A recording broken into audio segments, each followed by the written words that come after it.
default. Okay. Alright, can you hear me now? Can you hear me now? Hey! Alright! Alright, boys. Let's go. Let's go. Okay, so I have a stack of books here, and they're all turned around the other way because I want to reveal them to you. I've been getting a lot of books recently. I also have lots of baking ingredients. We're going to be baking a cake. Third time's the charm. That's right. That's right. Feel free to try and send questions through on the chat. I'm going to try and get to them as I can. But today we're going to be baking a banana cake. I'm sorry for misleading you. This is very weird doing with no audio myself, but yeah, it's beautiful. It's beautiful. Also, I should probably share this, shouldn't I? I should be like, hey guys, I finally got it working. What's the link to the live stream?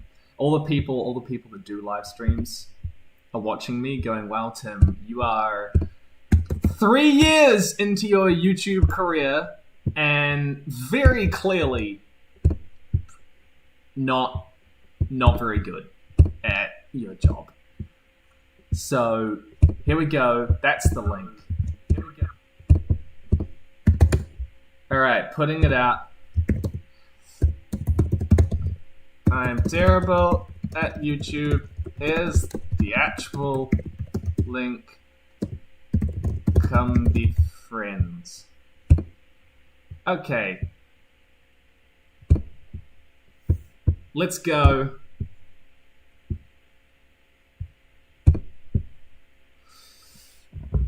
Okay. So this is banana cake, which is it's a cake that's got bananas in it. Can I expand the chat? What's pop out chat? Does that make it bigger? That makes it kind of bigger. Alright, I've got full screen chat now. So, yes, I know, I'm very sorry. Third notification. This would have been a big problem. Do you know that YouTube only sends out 3 notifications for a channel a day at most? So, guys, I want you to do something for me. I want you to type in the chat. Do you want me to start the cake first, or do you want a book first? And we can intersplice it. We can do a little bit of the cake baking and a little bit of the book looking at. Alright, got cakes, books, book, cake, book. Oh man, it's 50-50. Cake, book, both at the same time. Cake one hand, book in the other. Okay, we're going book. Book looks similar. Looks fancy. Okay, so we're gonna start with the one that you guys can see. You can thank Daniel Green for this. This is Joe Abercrombie's trilogy, which he told me, the First Law trilogy, and because Daniel Green got me to get these books, he said, if you're gonna get anything, get these ones. You're gonna love them. So I did. So, in honor of Daniel Green getting me to get these, it's a spank for it. That's right. Tim, New Zealand isn't real. Why won't you admit you're from Ohio? Let's figure it out, boys. Let's figure them out. Take them out. Yeah, 24 hours. All right, cool. So, this is, as far as I'm aware, a fantasy series with some beautiful writing. Let's open it up, and we'll have a look at the covers. I haven't opened this up yet.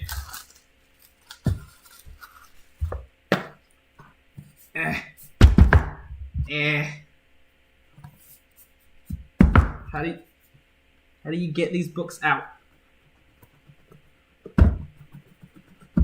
There we go. Alright, so... Oh, wow! These covers have a texture? I did not expect that. They've got it's not just smooth. And that is the Argument of Kings. I don't know if this is the first one. second one, third one, doesn't say. But it's very pretty. It's like red themed. And then we've got Before They're Hanged, which is like blue silver one. I'm always a killer for blue silver.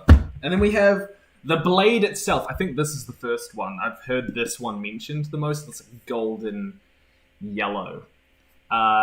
Logan Ninefingers, infamous barbarian, has finally run out of luck. See, that's a good way to open a book. For the record, I'm currently like writing cover letters to send my own fiction book to agents and publishers. And learning how to like pitch your book in one sentence or one paragraph is driving me insane. So I'm trying to I'll learn from that. But I will read that. I will read it. So that's good. Okay, I need to be able to actually see the health of the stream as well. So I've got a small. Okay, cool. I'm glad that I printed this off. I nearly didn't. So that is the first book, people. Have you guys read it yet? Have you guys read The Blade Itself? Or not? And yes, it's like red themed. I just want to say, Tim, before you read the book, you're exactly like Glockter in my mind in every way. I'm going to take that as a compliment, because if it's not a compliment, then I have questions. But if you guys do have questions for me about the channel or my writing, or I don't know, whatever you want to ask me, like, don't ask me, like, how do you write the best fantasy series ever? Because I don't know. It's not a compliment. People are telling me that being called Glockter is not a compliment. Daniel, I'm gonna hunt you down. Gonna give him a call. Well, I would give him a call, except that I can't call internationally.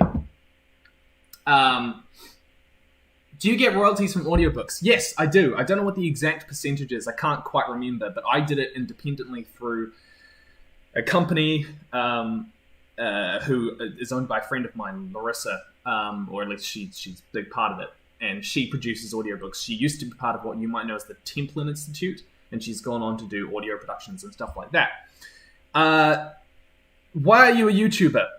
Complete chance, really. I've always loved discussing fiction, and then that just sort of took off, really. So, yeah. But now we've had a look at one of the books. We've had a look at one of the books. I wish I could be shorter. Oh, and thank you, Joshua Daniels. You didn't put a question. I'm sorry. So we have to now do part of the cake. The first step is preheat the oven to 180 degrees. I didn't do that. All right, 180 degrees. I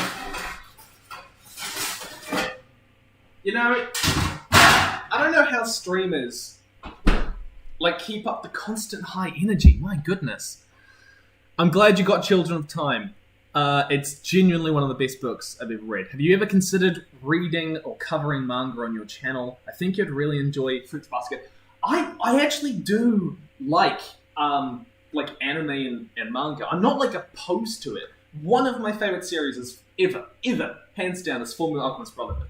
And I've watched a ton. I'm keeping up with Attack on Titan. I'm not super into it. I don't have a whole host of them that I love, but I'm definitely open to watching them and reading them. And I reference them in my videos. I've done it numerous times. But I like with all genres, I guess I try to read and consume broadly as much as I can. Oh my gosh, how do streamers handle this much information? I don't know how to do this. My question is, do you think there will be a time when humans reach true peace, or is violence and war a part of our very nature? Oh, okay. I need to get out my political philosophy degree, which is currently gathering dust in the cupboard. So, oh gosh, there's so many questions. This cake's never going to be made. Put the butter inside. No, butter the inside of a 20 centimeter cake tin. Is this big enough? Is that 20? That's about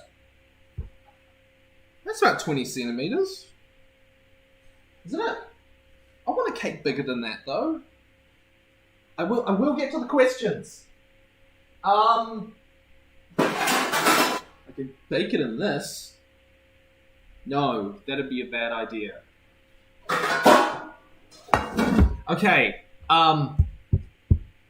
I got the cake tin. I need to butter it. But while I'm buttering it, I will answer the other questions. Do you think there will ever be a time when humans reach true peace? Or advance? I think that conflict is inevitable in a world where humans are free. I think that some level of conflict is, but war is in many respects a consequence of socioeconomic problems. In many regards,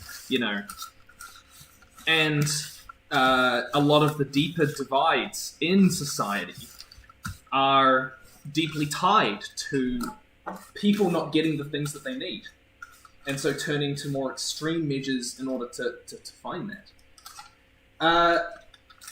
And so on one level, we can fix socioeconomic inequalities. We've been doing it for hundreds of years, slowly, generally better. There's a line that I really love, which is the arc of history bends towards justice. I think was said by Martin Luther King. The dangers of being on stream, like attributing quotes to famous people and being like, that's not what he said. But I like that. I like that line. And I think that we've seen, by the way, just like a decline in the number of deaths in the amount of war that there is. It's fantastic. And at the same time, war is also to do with communities clashing. But communities have become bigger and bigger, especially with the like global trade and stuff like that. Our sense of what constitutes my community has grown immensely, and because of that, we're seeing a lot less conflict between like little groups of people. We're also seeing conflict between like bigger states a lot more. But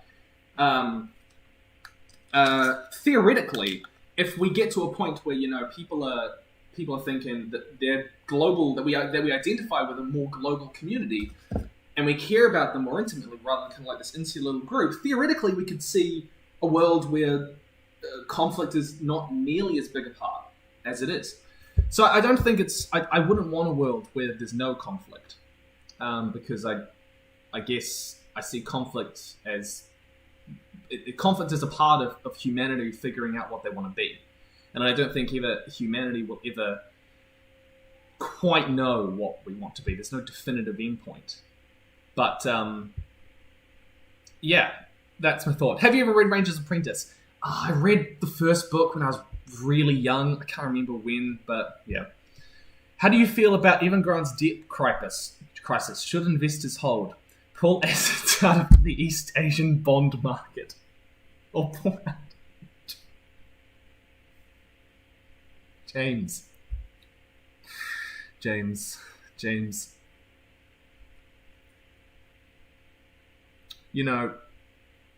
I enjoy your content, but you're hurting me. My opinion is that they should. I need to flip a coin. We're flipping a button. They should pull out of China entirely. There we go. That's your answer. Okay. Have I missed any questions? I have more. Why are people telling me to eat the butter? Have you heard of royalroad.com or Mother of Learning? If so, thoughts? I think I've heard of Mother of Learning, but I don't have any opinions on it. I don't know enough to stop telling me to eat the butter. Guys, stop. What is your opinion on astrology? That's too problematic. Chomp the butt. Stop telling me to eat the butter. I'm not going to eat the butter. You know what I'm going to do? I'm going to line the cake bake with baking paper. That's what I'm gonna do. Gosh. You guys are a nightmare. My opinion on astrology. Oh, like, I've seen it come up on TikTok a lot. I actually don't have a TikTok. Like, I don't have an account, so I don't watch it. But, you know, TikToks make their way onto Twitter and onto Instagram and Facebook and YouTube, all over the place. So I do know that apparently astrology's like made a comeback. I don't think there's anything wrong with people like being into astrology. Like, I don't think it's real, but I think it's fun, you know? Like, I mean, it's fun in the sense of fun for other people. I also don't get sports, but I can see how and why people would find it fun. So, yeah, I'm a Capricorn, by the way, on the cusp of... I don't know.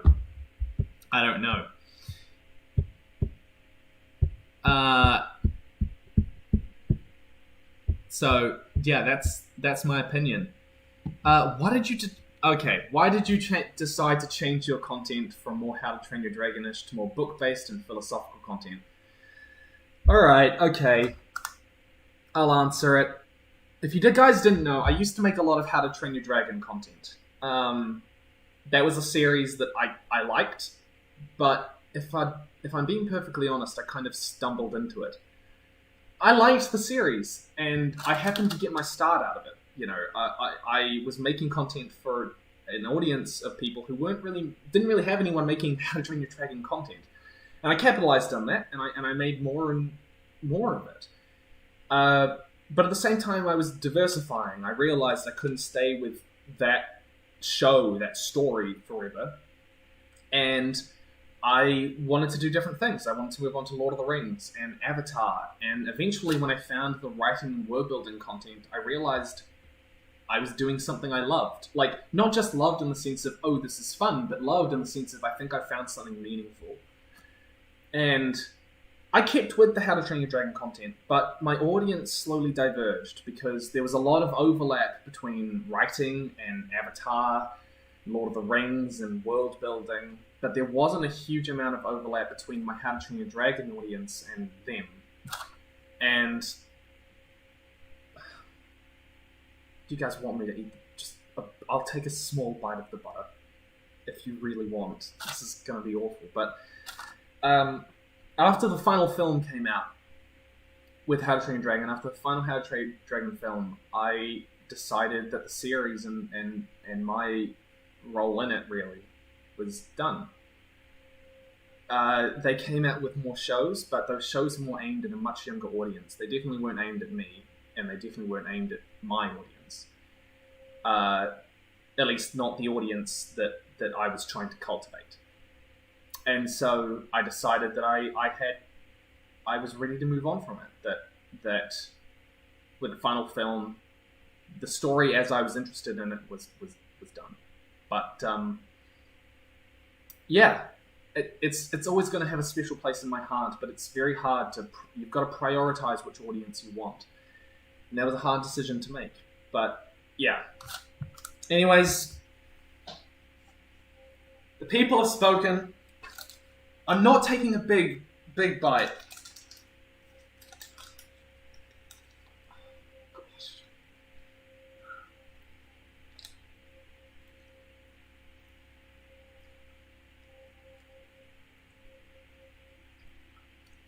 Oh.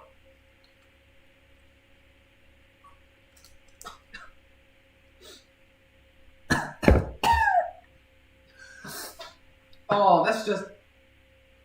Oh.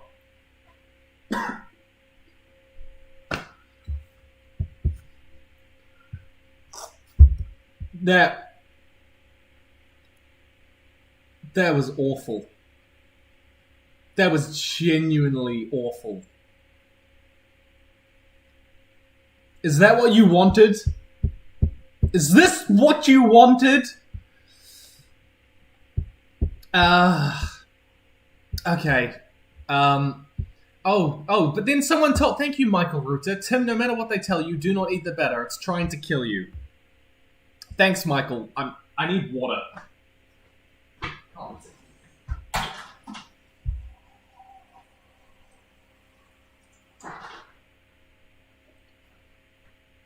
That was ghastly. Have you heard or read of the Fallen Kingdoms? If not, I'd recommend it. I thought it was a fun write-up series. I have heard of it, but I have not read of it. I'm sorry.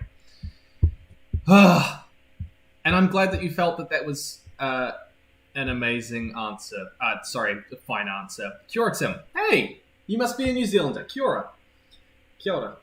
Sorry, that was my non-Maori pronunciation coming in there. Sorry to hear about having to use bananas.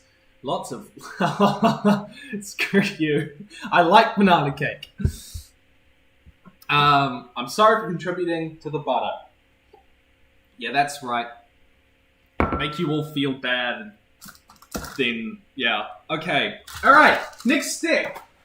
What do I have to do for the cake? Cream the butter and sugar till light and fluffy. So I need 125 grams of butter. How much butter is there? Let's go. Come on, turn on.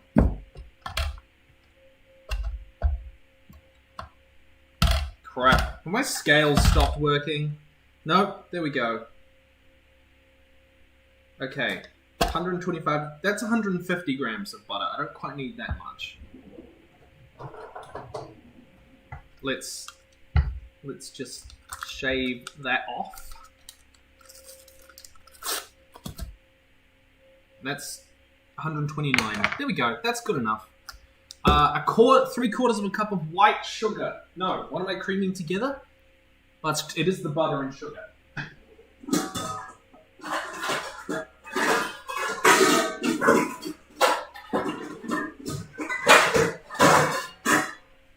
Let's go! What am I doing? 3/4 of a cup of white sugar. What's that in grams? Oh. I need to measure it in real measurements. 3/4 of a cup. That's icing sugar. Where's the real sugar? Here's the real sugar. Okay, 3/4 of a cup.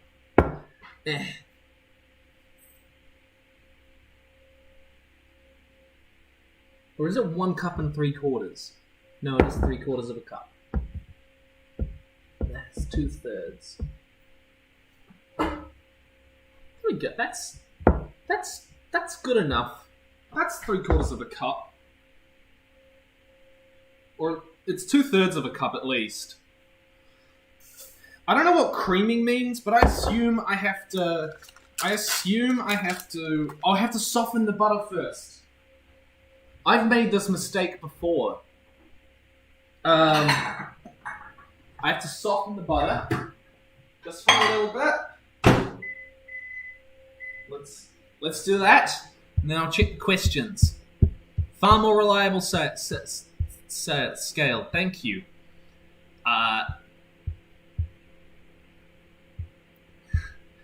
150 grams. Thank you for the people are telling me different measurements.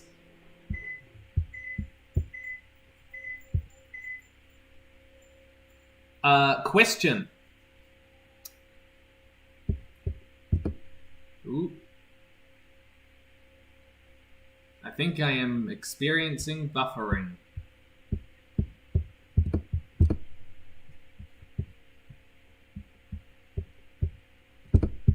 Okay. Getting up my chat again. 150 grams. Okay, alright. People want me to eat the sugar. I will eat the sugar. The sugar's at least tolerable, okay? You know? It's just... That's salt! Shit! Oh! Ah! Oh! That was... Oh, that was very... That was like a meme. Oh, jeez. That It's even on the label. It's on the label. Oh, I'm so dumb. Ah, that was awful. Well, I'm so glad I did just not mix 3/4 of a cup of salt into... Where's my water?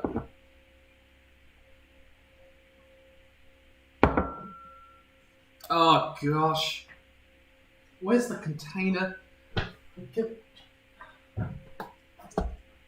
So far, this has been absolute success. I see this as... the salt's gone everywhere! Oh, no! No! Let's just put that on back into there. Oh, jeez. Okay.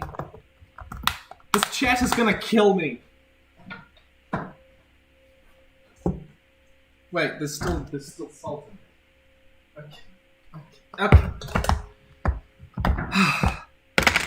I'm trying, guys. See, this is why my girlfriend does the baking, okay? And I do the cooking the chicken, you know?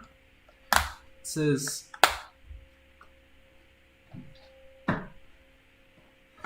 No, this is not watching me bake anymore. This is watching me slowly descend into madness. Okay. We're back to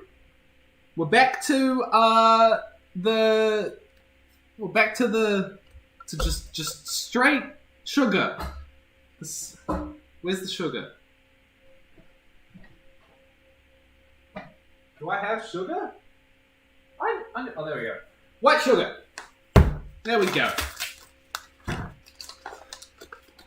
So 3/4 of a cup, although someone said 150 grams. So, although I do not trust chat anymore. I do not trust chat.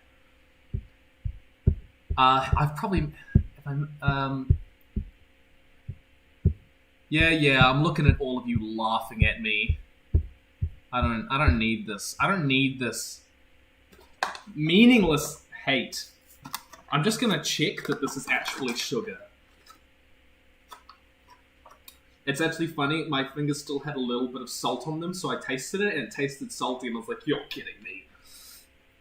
Hello, Tail Foundry.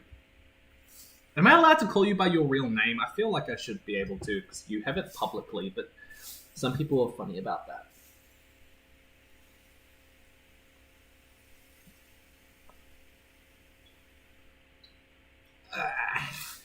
There we go. That's 2/3 of a cup, just over. So a little bit more. There we go. There we go. Okay. So we can move that over there. How did you and your girlfriend meet? So we were put together for an audition for a musical.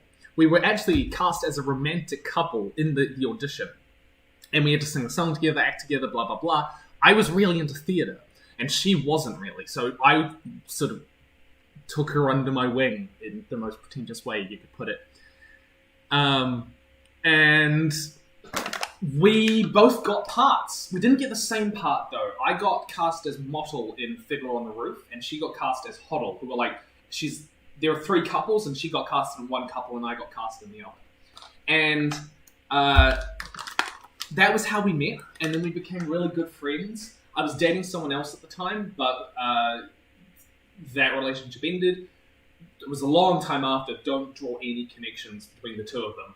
And eventually we got together, and we've been together for 7 years now. And before any of you ask, yes, it's coming. So that was how we got together. Okay, this is soft. I'm just going to check. Cream the butter and sugar until light and fluffy. Then add the eggs one at a time, beating well after each edition. Guys, does creaming mean I can just use the egg beater? Like, I can just use the egg beater, right?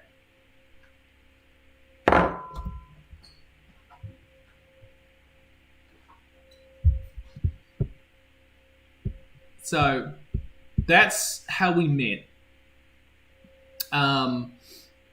Genuinely interested to see your insights. Thank you, Falco. Genuinely interested to see your insights regarding world building of the Fire Emblem games, especially Path of Radiance. Highly recommend. Oh, we need to do another... Okay, guys, do you want me to do another book reveal? Let's type in chat if you want me to do another one now. But, the world building, the Fire Emblem games, I've had it recommended to me over and over and over. And, people really love it. So I actually am very much considering giving it a go, but I can't comment on it until then. And thank you for the clarification from Kiara on what the meaning of creaming is. All right, okay, book time. Let's do the book depository one. So this one, let's use a kitchen knife. Hope I didn't just cut the book. All right. Ooh. So I got a bunch of stuff. Oh, this is wow. That is so much prettier in person. I got 2 books here. One of them is Steven Erikson's Garden of the Moon. This is from the Malazan series, which if you're in fantasy and sci-fi circles, you've probably heard of. But I get recommended to me all the time. Oh, you need to read this massive 68 book long series. And I'm like, I don't have time for that. I need to read broadly. And so, but eventually I was like, okay, I'm going to read one of them. And I'm going to read the weirdest one. The one that no one seems to understand, that like you get into it and it's just nonsense. And apparently that is Gardens of the Moon. Apparently that is Steven Erikson's Malazan series. So I am going to do that. And I'm going to very much enjoy it. It's gonna be good. This one is Susanna Clarke's Piranesi, which is an interesting one because it sort of came out of nowhere, I felt like. It's quite a short book. It doesn't fit a lot of the molds in terms of its plot and stuff like that I think a lot of other people are used to in like the big fantasy science fiction stories. So I got this recommended to me by Murphy. I said, give me a recommendation. She said, you're going to love this book. It's very psychological, apparently. And so I'm very excited for this one, so I'm going to give it a 3 spank excitement. There we go. I need to put these out of the way, because otherwise I'm going to run out of room, and I am going to destroy these books by getting them covered in baking. Alright, let's get out the beater.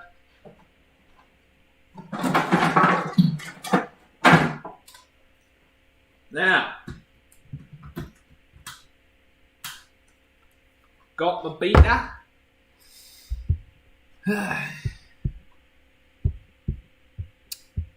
There we go.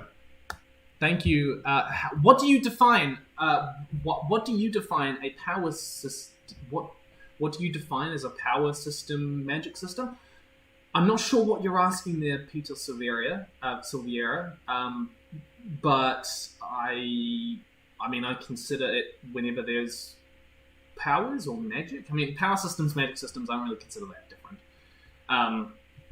People use the terms interchangeably. Power systems arguably better because it's broader, but they both a lot of the time do functionally the same sort of stuff in the narrative. Would you ever do videos for the hybrid dragons from Titan Uprising School of Dragons? Curious about the dragons themselves. Probably not. I don't know enough about them, I'm afraid. Yeah. Okay. Let's get.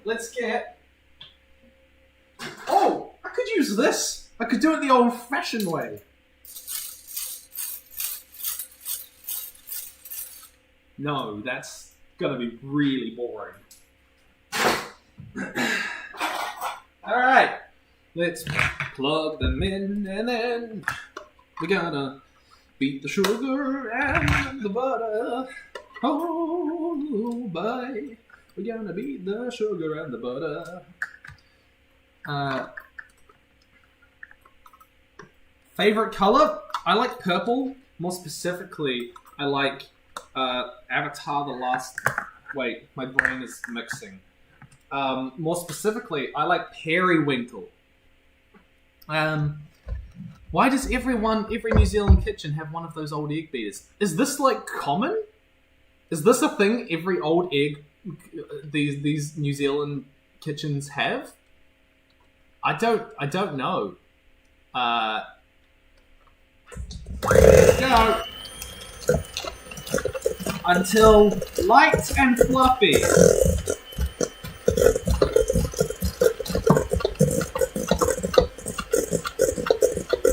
You know what?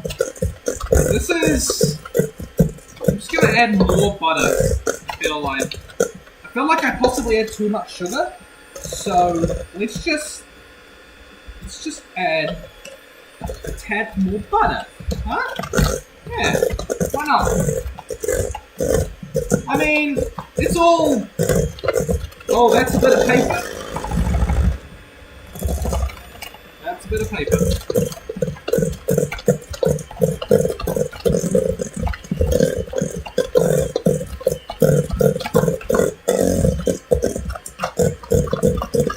Okay.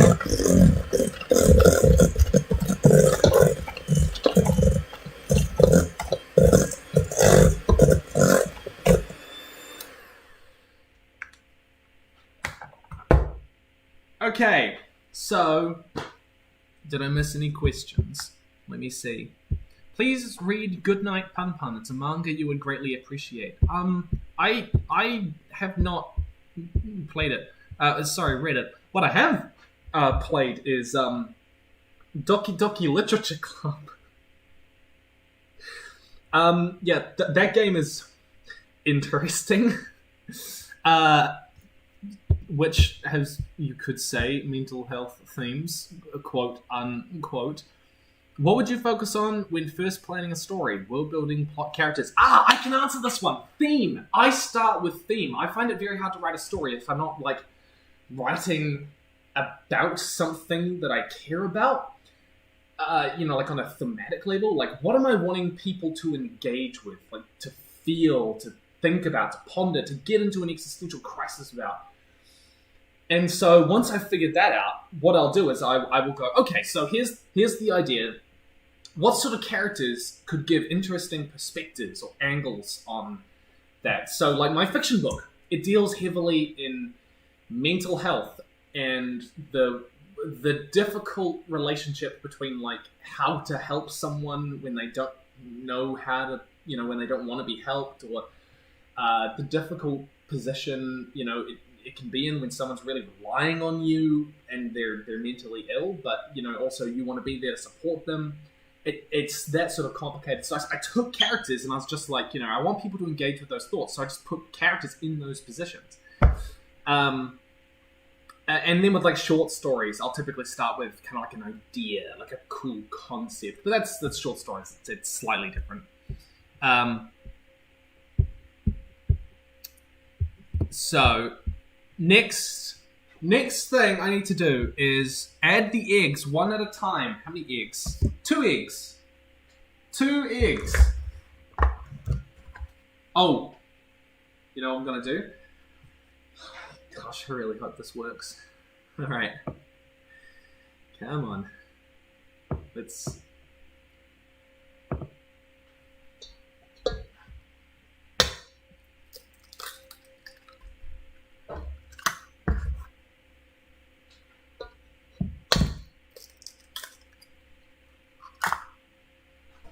How's that, boys?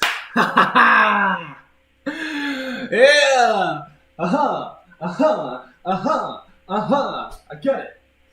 I got it.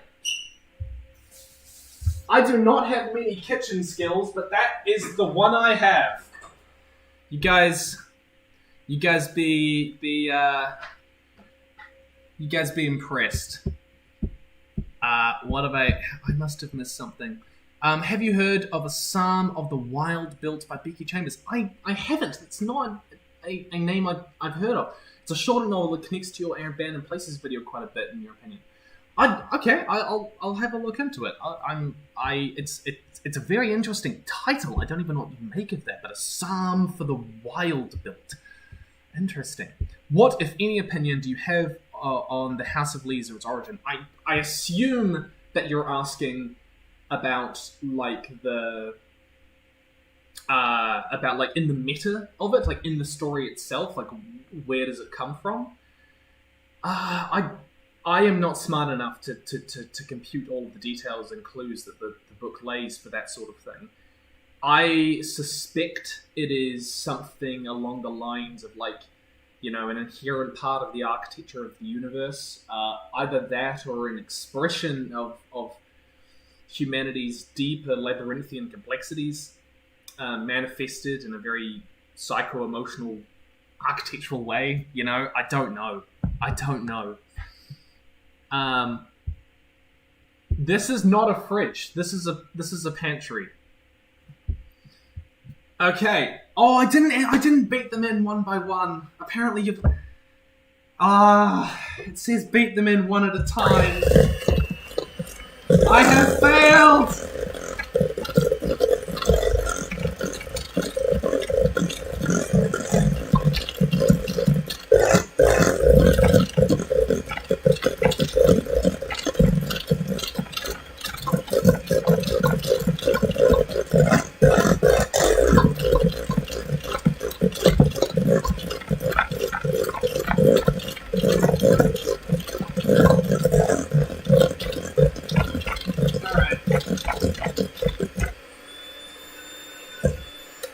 I don't want to like beat the eggs to like into cream.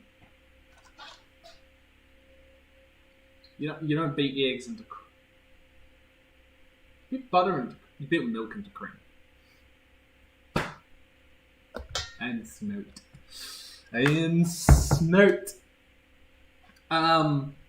Just me trying to figure that out for ages. Yeah, everyone. I have a New Zealand accent. Blah, blah, blah. Ha, ha, ha. Now, I need to add the mashed banana, which means I need to find the bananas. We have one here. We have...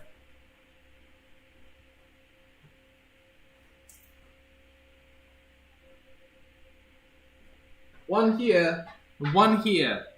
I actually have frozen bananas. Why didn't I use them? I'll tell you why, because I am not very smart. Has the UN been a worthwhile endeavor for humanity, or does the organization need to be stripped of its powers? Why are balloons in the wind beautiful? Okay, so, on the UN, I actually have, I did political philosophy, and part of that was doing a lot of politics papers. And I did a paper on the UN, as it happens. Now, the UN is fundamentally, it's an aspirational, idealized organization. It's not, it walks this weird balance between trying to be a genuine problem-solving power and one that facilitates states being the problem-solving powers in a manner that is idealistic. So, you know, you've got the UN Declaration of Human Rights and stuff like that, and certain condemnations. And that's because they want to make this particular good world, you know, where everyone's equal.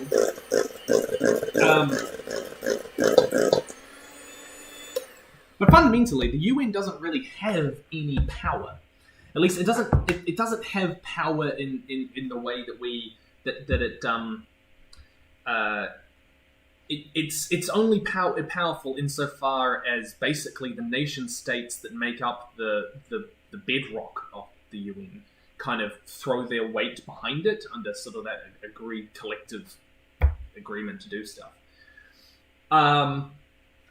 Obviously, it's had its own failings, you know, with not intervening in particular things. I won't go into that because this is YouTube and I don't want to be taken off this video to be taken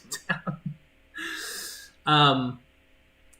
But I think that the UN is something that is an interesting experiment that in the long run could do some good. But I don't know how to make it do the good that it needs to do, you know? It's very hard. It's hard to get these international organizations to be doing the things that we want them to do when they are in many ways, you know, they're collaborations of states which are independent. Especially ones that are in conflict, that have their own biases. As for balloons, I don't think balloons are pretty in the wind. Whenever I see a balloon like floating through the wind, I go, "Oh, that's going to land somewhere. And it's going to be rubber and rubbish, and no one's going to find it." That's what I think. How tall am I? I am 6 foot exactly. I'm 181 and 82, 83 centimeters. I don't know, somewhere in there. I'm basically 6 foot exactly. I don't really measure my height anymore. You know, I'm basically as tall as as I'm gonna get. Okay, I have to add the banana now. The banana is, I need 1 to 1.5 cups or 3 to 4 mashed ripe bananas. You could call this ripe. You could call it ripe. So I gotta add it into. Okay, here we go. I do not know how streamers keep up like high energy stuff. I'm a very introverted person. Not that introverts can't be high energy at all, but it's very, very hard to like keep being high energy. What's another question? There is nothing that has gone right in this process yet. Thanks, Hannah. Yep. I am well aware of my flaws in the kitchen. I am trying, okay? And that's not true. Some things have gone right. I measured like the right amount of sugar. It's a really low bar. That salt thing was totally real, by the way. Like, I wasn't faking that. It's stupid because I know that container contains salt, but it was turned around and I'm just distracted. I'm focusing on the stream. Do you read all the chat? I mean, there's 100,000 messages, 300 of you. I'm very much trying. Have you read Hunter or have you read or watched Hunter? I have not read Hunter, but it was funny. I put out that hard magic systems video, and then I just got an onslaught of people saying, "How do you talk about hard magic systems without mentioning Hunter x Hunter?" And I'm going, "What on earth is Hunter x Hunter? I've never heard of this thing." And apparently, it's the most elaborate power magic system in like ever. And I try to look it up, and it's like Hunter x Hunter Magic System Basics, Part 1 of 17, 3 hours, 20 minutes. And I'm like, what is this meant to be? I don't know what this is meant to be. Okay, so I need 1.5 cups of mashed bananas. Alright, so that's one of the bananas. Let's go. It's another banana. Also, can you guys tell me what is the best type of cake? And if any of you say carrot cake, I will ban you. I'm kidding. I wouldn't actually ban you, but still, carrot cake is definitely not the best. And that is my hot take. No, it's not a hot take, because everyone should agree with that. That's a very cold take. I don't know if I'm meant to be mashing this inside here, or should I, like... You know what's the nicest thing? The sound of mashed bananas. Isn't that nice, guys? You guys like that? That's your food ASMR for you.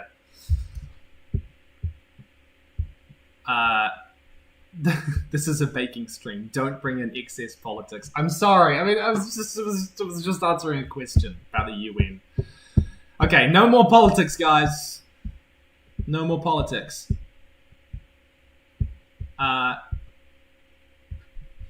Do you wish that more fantasy book maps had the ice at the bottom of the map instead of at the top, which seems to be the default? Do you make maps for your story? My story does not have maps.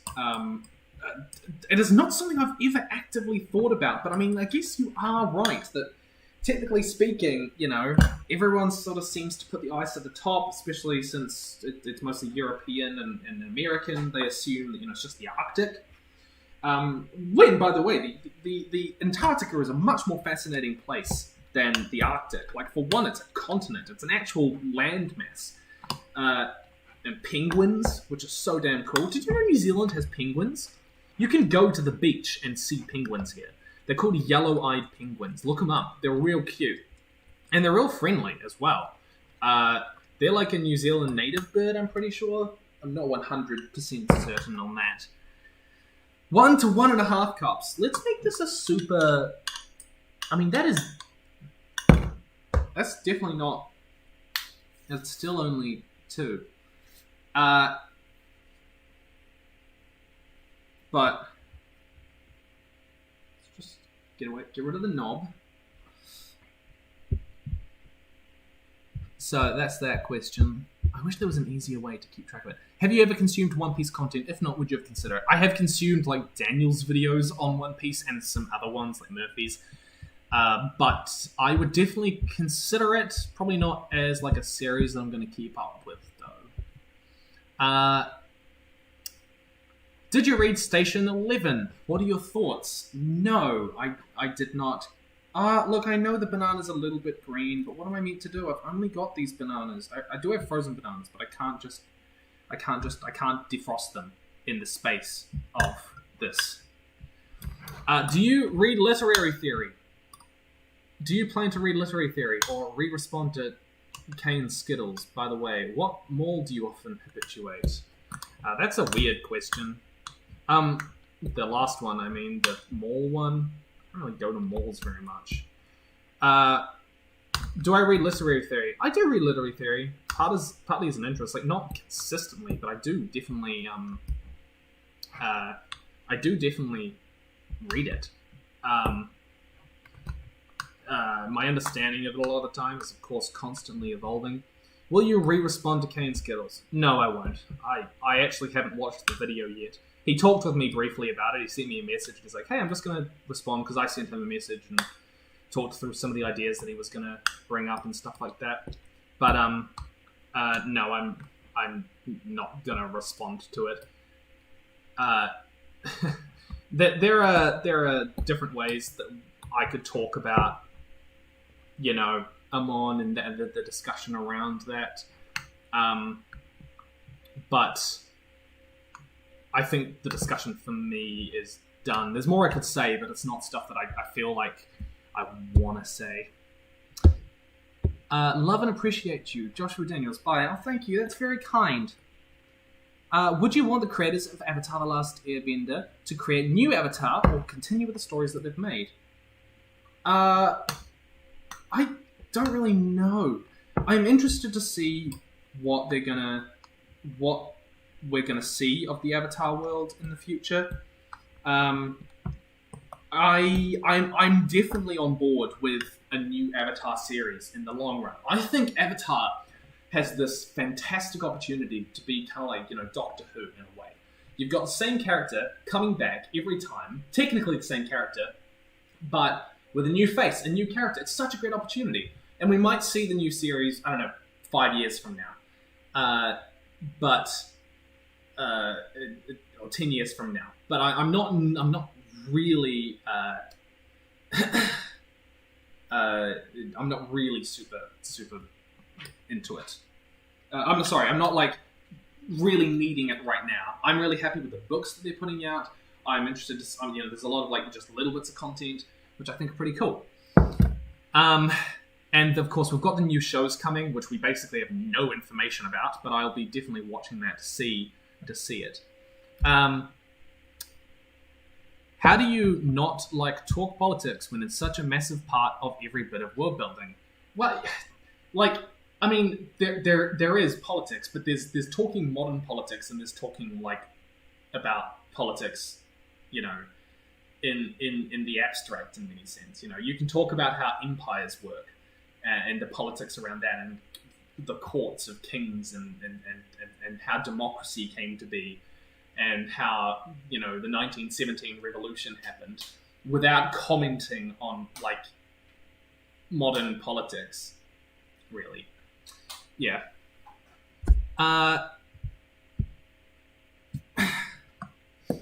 So I do talk politics in the sense that I talk about political concepts and how they apply to books. You talked about Lovecraft in your video on soft word building. Hang on, I gotta add the stuff now. Add the banana, and is that too much? Is that too much? 1 to 1.5. So there we go. All right, and then mix well. Do I mix it with the beater though?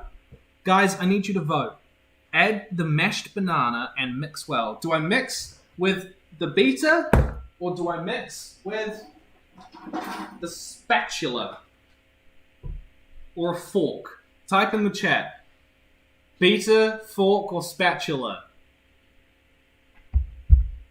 Beater, fork, spatula, beater, spatula, beater, beater, spatula, beater, knife. Why a knife? Spatula, spatula, beater, spatula. People are going spatula, guys. Beater. I feel like the people who are putting spatula are wrong, but at the same time, if my cake is bad, it's on you.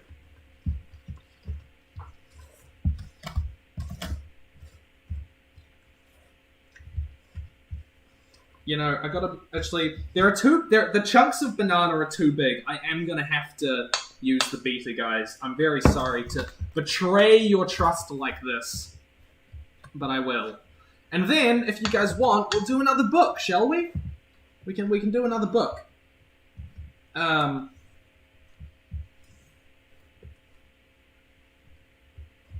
Can we make him eat the banana? I like bananas, actually. I would totally eat a banana, because I haven't eaten anything today yet.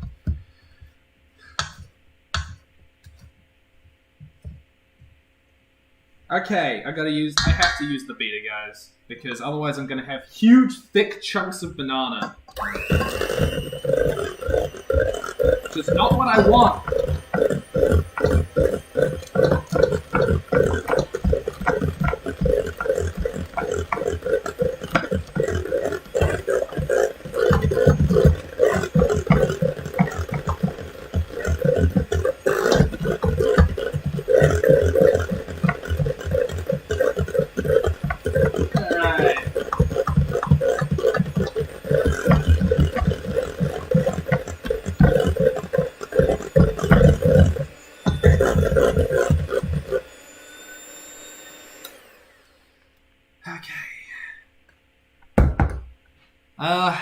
Alright.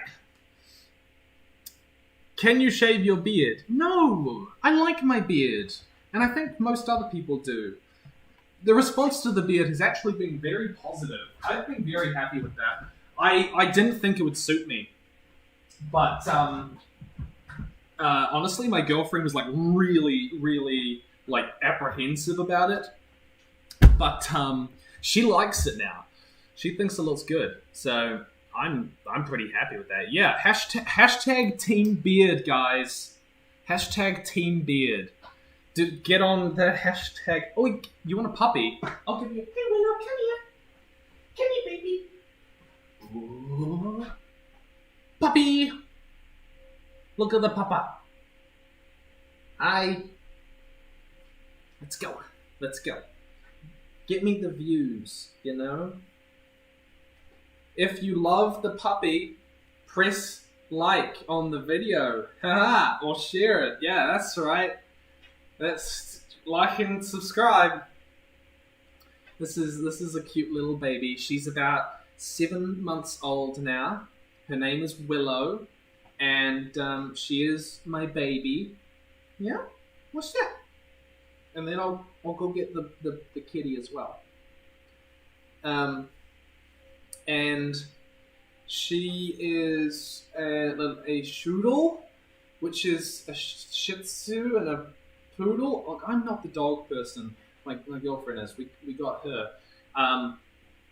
So yeah, that's her. And if you're good, you can have more puppy later. You can have more puppy later. Did the likes actually just jump? Oh my gosh, there's 309 likes and 300 viewers. That's 309 viewers and 310 likes, 310 viewers. That's beautiful. That is beautiful. All right, okay.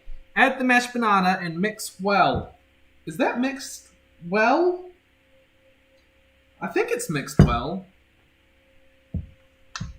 I don't really know. I don't know what the definition of mixed well is. Like, it looks mixed well, but also, you know, I don't really know things. Good to see you. Thank you very much.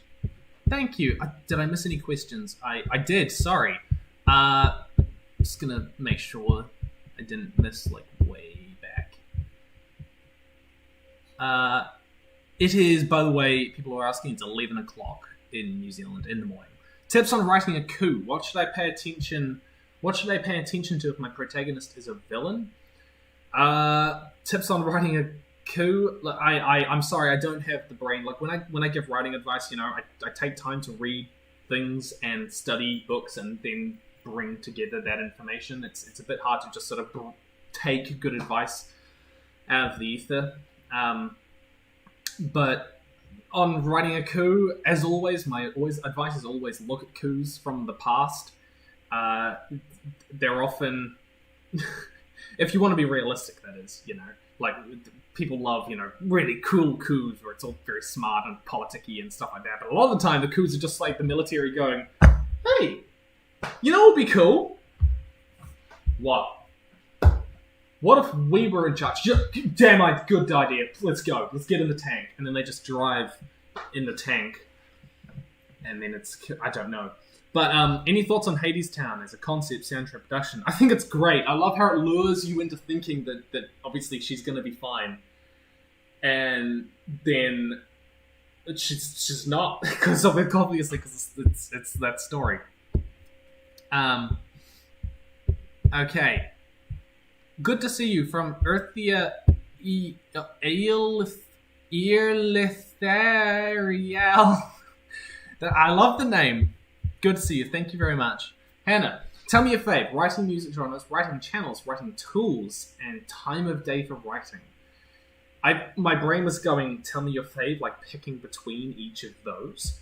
And so I was going, I don't know, but my favorite writing music genre. I'm one of those weird people who doesn't actually really listen to like music while I work. I find it very distracting. If anything, I listen to rain or like ambient music. But typically speaking, I listen to soundtracks. There's one tune which, if you want to get a vibe for my book, people, look up the soundtrack for Looking for Alaska, the TV series, and I think it's called The Great Perhaps, or it's like 7 minutes 50 long or something. It's the only track that's that long, and that is an ambience type thing that kind of captures the feeling of the story. A lot of this kind of melancholy, somber stuff. Writing channels. Favorite writing channels. Well, you know, I do know this little one called Hannah Lee Kidder, guys, which, you know, you should go check out. She's got some good advice, actually. I do really like her channel. It's very practical oriented. It's very to the point. It's accessible, which I really like, and funny. So I think Hannah's got some good work. Shaylin writes. who I think does a lot of really good practical experience stuff. She's had a lot of like stories published in magazines and things like that. A lot more focus on contemporary writing, but she's good. She knows her stuff, and she makes a good bits of writing advice. And I often find myself, whenever I'm making a video on something, I'll go and look at what she says or something like that, and I'm like, oh, that's an angle I hadn't thought of before.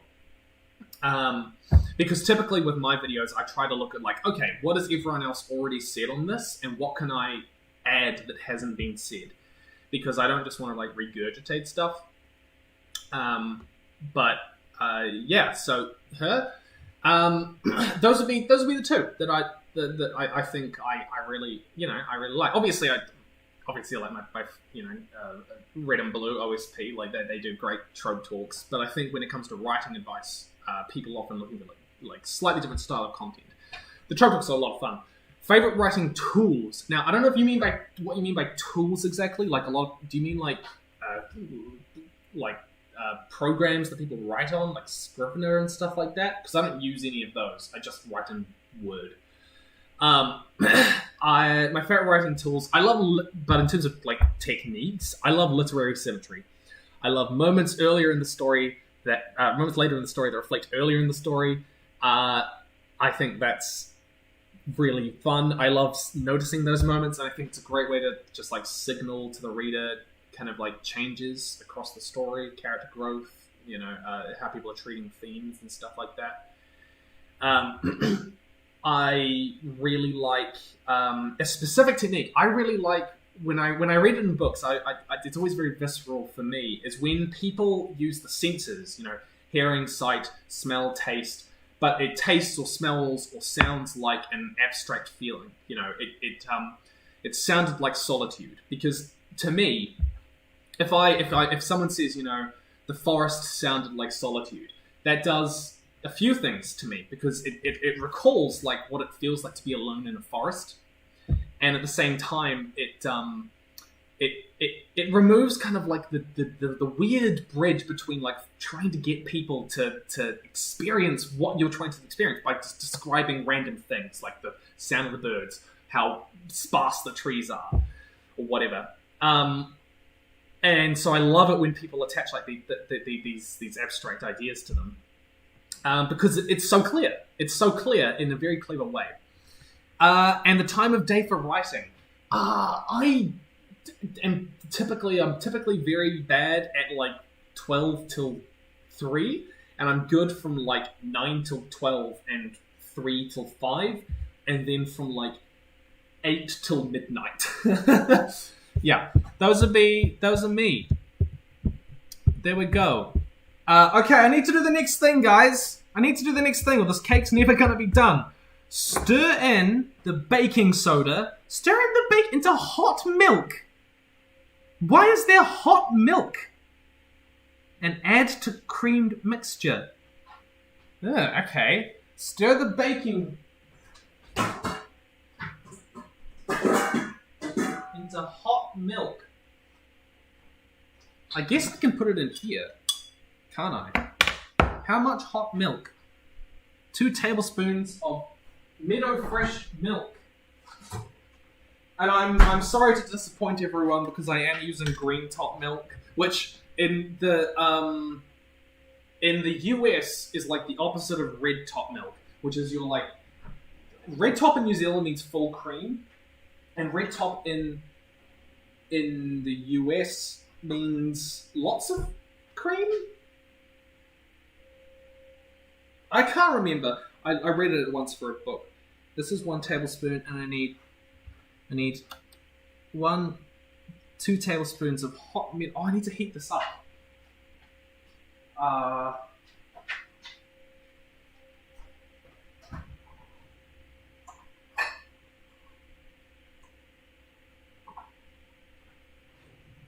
Let's put it in a mug.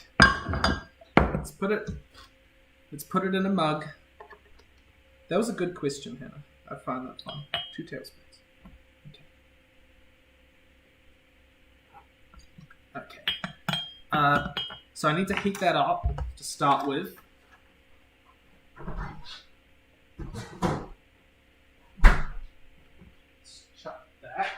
into there for 10 seconds. And then where's my baking soda? Here we go. Baking soda. Into how much baking soda do I need? Is it baking soda? It is 1 teaspoon baking soda. That's half of a tablespoon. Why couldn't like just a teaspoon be half of a tablespoon? That doesn't make. That's not that crazy an idea, right? How did no one think that at the time? They're like, let's have a teaspoon be similar to half a tablespoon, but not exactly, so that we need 2 different measurements for it. I don't think I even have a half a tablespoon measurement thing. I'll just have to estimate it with this thing. Who knows? I don't know what the effects are of having too much baking soda in a cake, or too little. I think it doesn't make it rise or something.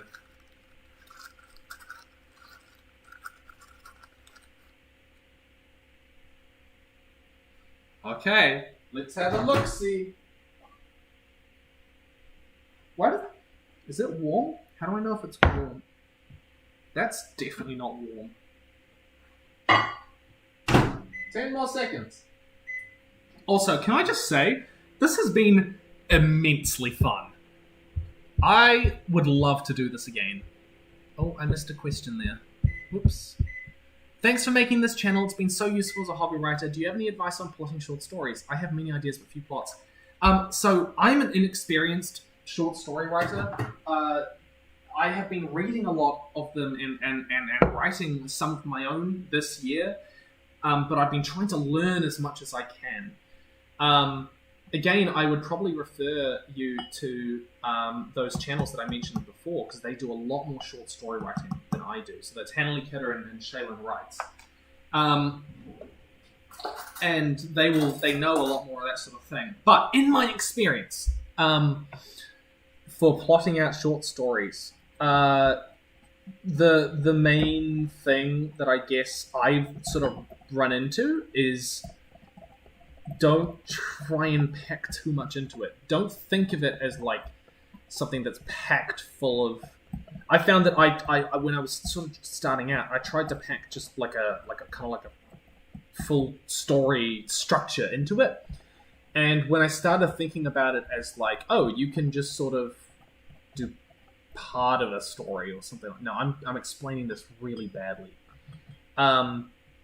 Some short stories that I wrote, I just focused on writing a moment, like a moment that was really good, and that existed on its own.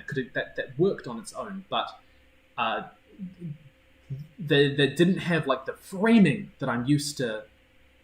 In kind of wider novels. When I let go of that idea that I need to have that huge amount of setup and denouement, then I found my short stories got a bit better. Yeah. And like, there's also an emphasis on like obstacles. And once I let go of the need to write in, this needs to have at least 3 obstacles or whatever, and just focused on writing, okay, so what's the experience that I want to have in this short number of words? Then mine improved. I don't know if that's a problem for you, but yeah. Also, for me personally, I mean, this is the case with all of my writing. I have always written stories with not that many characters, or at least like 1 or 2, maybe 3 very focused characters in the middle, rather than big casts, but that's definitely true in short stories. Of all the short stories I've written, 2 of them have 1 character, like there is no one else. No one really, like no one that has lines of dialogue. 2 of them have like 2 characters. I think 1 of them has 3, but most of them have like 2, and it's just focused on that relationship. I don't know, simplicity, I guess, is the main point. Okay, I have to add this now. Stir in the baking soda into hot milk. That is, okay, I did do baking soda. Add to the creamed mixture. There we go. Now let's fold it together. Fold it in. I don't know how to fold it in. Just fold it in. Aaron Brody. Oh my gosh. $50. Thank you. That's so kind of you. Goodness. Do you ever get inspired by bad writing? Like interesting situations or themes done poorly that you think you can do better? It's funny that you say that. Because basically the fiction book that I'm writing, I've gone through lots of drafts now, was partly a response to kind of like bad mental health representation in YA fiction. You know, things like, just simple things like, well, love makes it better, or that characters recover way too quickly from suicidal episodes. That sort of thing was happening so much in these books. Or just like not really showing what it's like. It's a very idealized version of dealing with mental illness, and so I was kind of like, okay, I want to deal with this realistically. Now, at the same time, in my earlier drafts, like I was sort of being a little bit clinical about it with my experience, like looking like the characters becoming a little bit clinical on how to properly deal with it. And so I have had to like dial that back and make the dialogue a bit more human rather than clinical. Because, you know, I want characters to deal with it well, but I don't want them to be all psychologists, you know, that sort of thing. So, yes, I was definitely inspired by bad writing in that regard. Okay. Let's go. I have to add there's something else. Oh no, let's do a book. Let's do a book, guys. Yeah? Type book if you want a book. Huh? Let's go.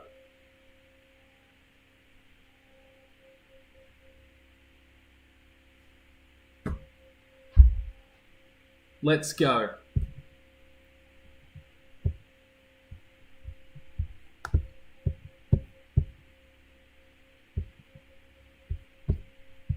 Okay.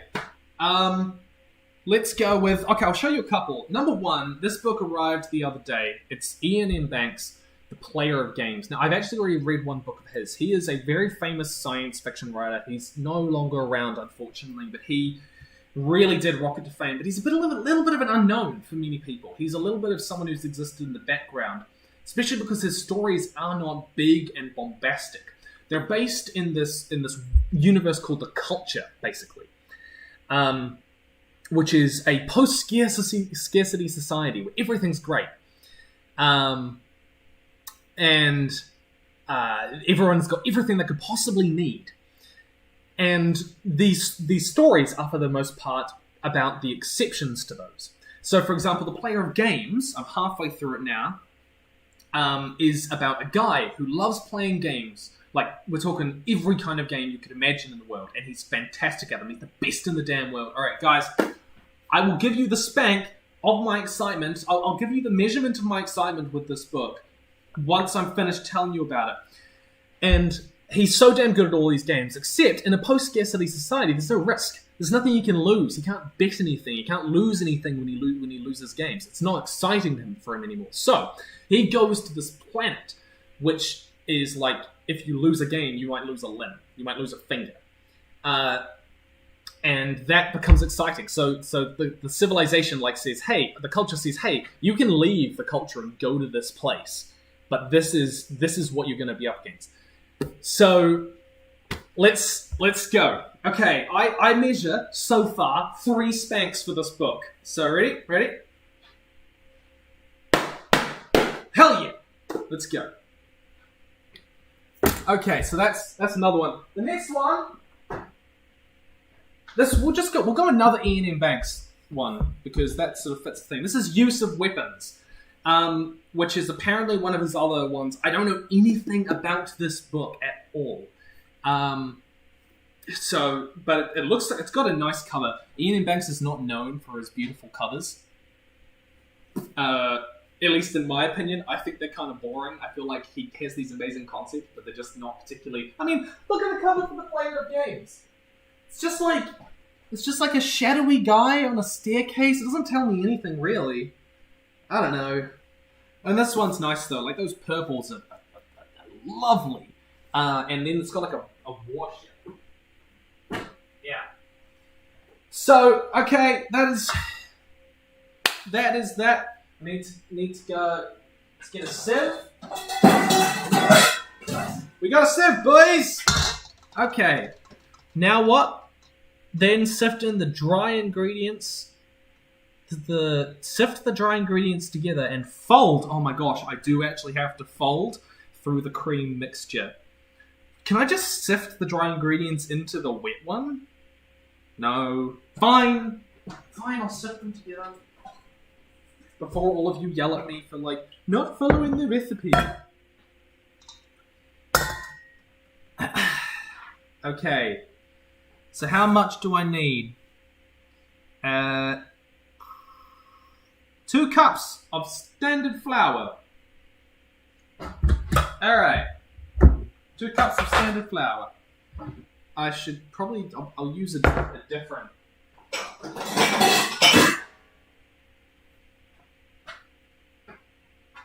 Let's put it on the book. There we go.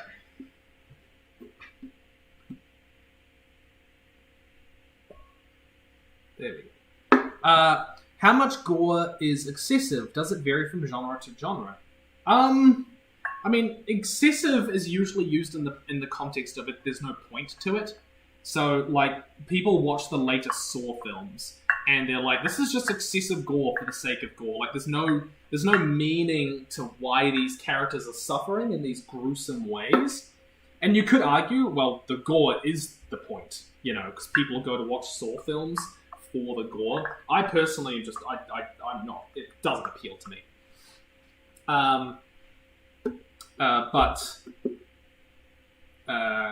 Yeah, so it is. I would just say, look at the gore that you're given. What's the point to it? Is it to invoke absolute disgust at a particular character? Is it to invoke a sense of horror and danger? And have you already established that danger? You know? In which case, how much do you need this gore? And remember that if you want to establish, like, oh, how dangerous a villain is, or a serial killer, or something like that, because I read Scandinavian serial killer fiction a lot. I love the genre. I love gruesome murders. But what I tend to find is there's a lot of gruesomeness in it, but it sort of tones back after the first. It sort of tones back after the first couple of murders, and the reason for that is, of course, that we've sort of got an idea of how bad the serial killer is, or whatever.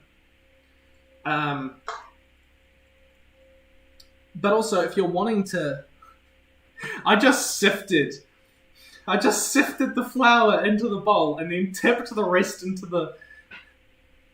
I'm so dumb.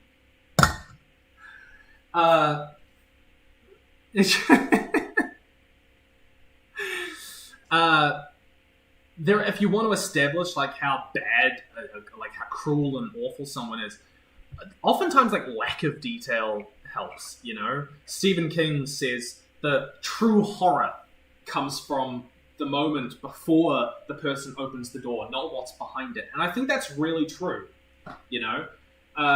There's a reason that Stephen King's novels are kind of, like, criticized for their endings a lot of the time, is that he's so good at building that atmosphere, that feeling of horror, that something terrible is happening, terrifying, behind the door. But then once we open the door, once we see what it really is, it goes, it's the government, I guess, yeah, it's the government doing bad stuff or whatever.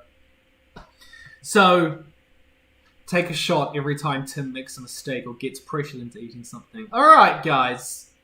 Thank you very much. So, I got Wait, it's literally just, I don't know, 1 teaspoon of baking powder I need now. I mean, I'm just going to sprinkle it in, I think. So...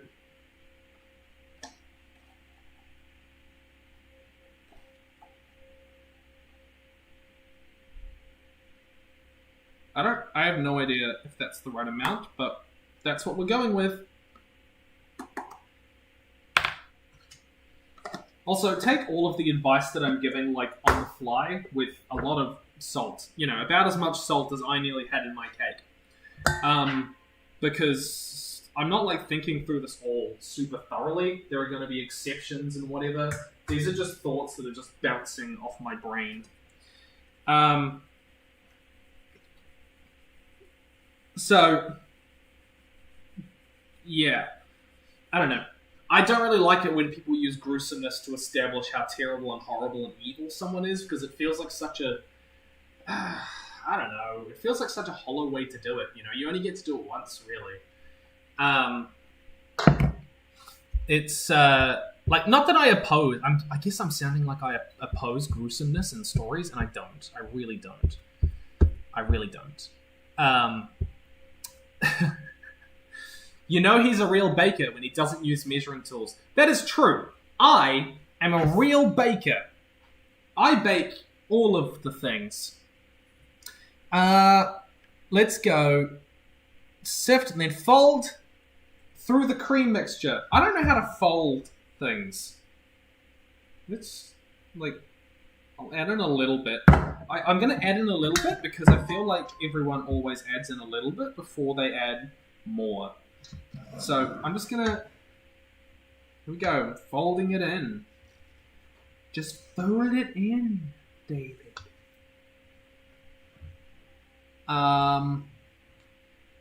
Baking is the chemistry of cooking. Measuring is key. Oh no. Moira Rose can teach me. I have watched Schitt's Creek, so I do know what you're talking about. Do you know my Discord name is like Tim Devourer of Bread? But I feel like I should change that to Tim Baker of Things. Okay, I'm flipping the batter in on itself over and over with the spatula. We finally got to use the spatula, guys. Tell us a bit more about the music you like. I'm probably going to disappoint you guys. So, I really like... wait, it was 2 cups of flour, right?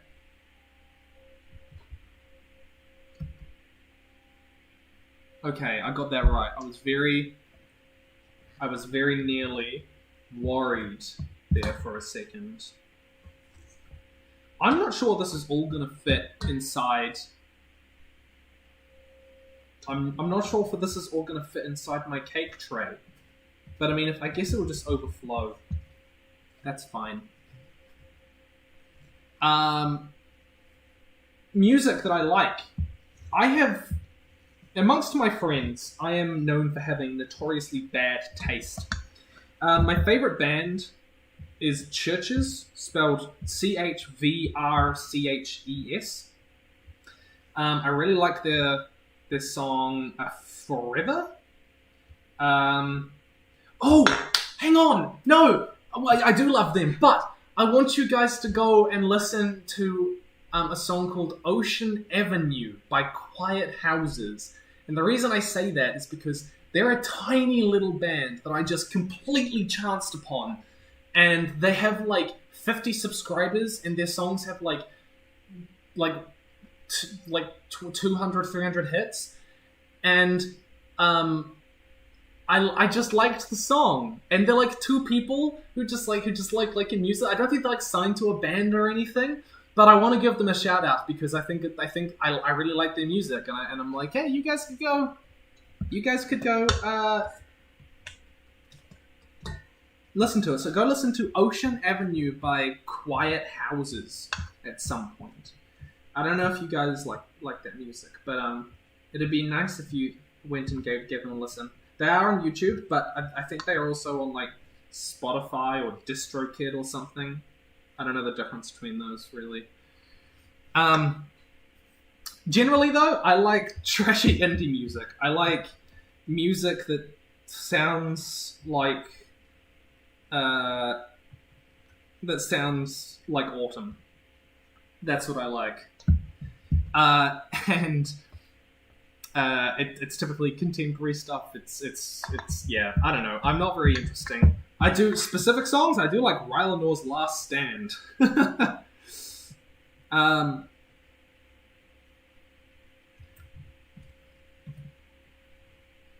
So yeah, that's that. I do like them. I also like soundtracks, I guess, as I'm sure a lot of you guys do like soundtracks as well. You know, I used to listen to a lot of epic soundtracks, epic music and Two Steps from Hell, that sort of thing. Less so now. I listen to a lot more ambient stuff, just like space ambience, rain ambience. Yeah, that's me. I've been listening to Doctor Who music recently because I'm really nostalgic for the series. My girlfriend and I are watching through them, and it's bringing up a lot of feelings. Yeah, it's been pretty weird. Did I miss a question? No, okay, we're good. Oh, we're good. All right. We're gonna make the icing after this, but before we do that, let's.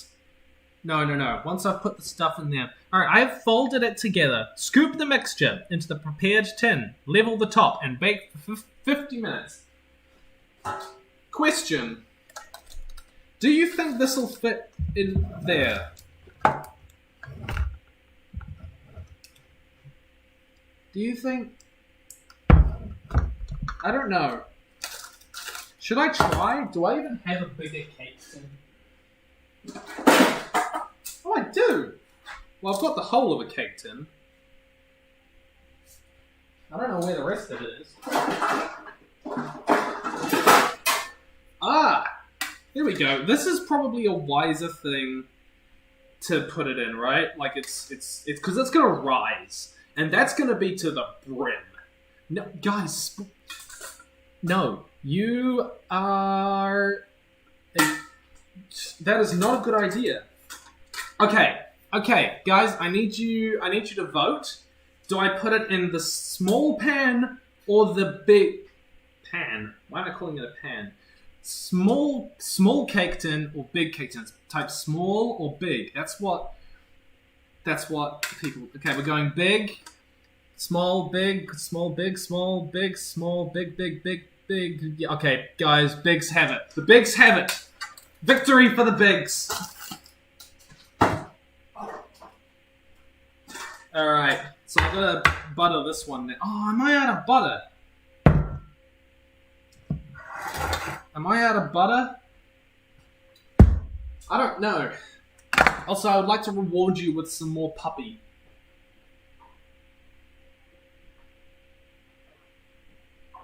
And... puppy! Yeah, oh no, I'll reward you with cat. Momo! Momo!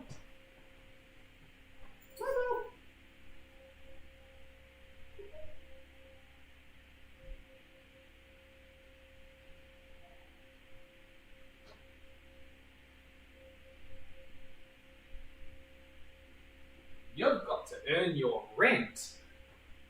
This is my baby. This is Momo. And she likes to be cradled like a baby. Doesn't she? Yes, she does. You alright, baby? Oh,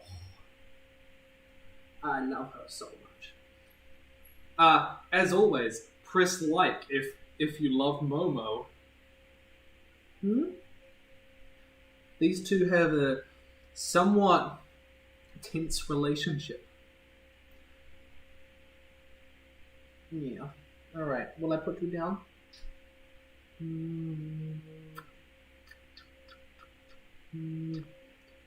She puts up with so much. Momo is chunky. Don't say it though. She's really insecure about it. Okay? She's very... I'm trying to thin her down, alright? I'm trying to thin her down. Did we get everyone to like it for Momo? Okay, I think I missed a couple of questions. I did. Oh no, hang on. Oh no, did I... If you could write an episode of... I'm sorry if I missed another one, but if you could write an episode of Doctor Who, which Doctor would you pick and what type of story would you want to tell? Look, I'm a Tennant man through and through. I'm a Tennant man. I can't help it. I found more butter. There's also garlic butter. I could use garlic butter. That's a terrible idea. I'm a Tennant man through and through. He was the Doctor that got me in, and it's also the one that I think has the best stories, the best writing. Overall.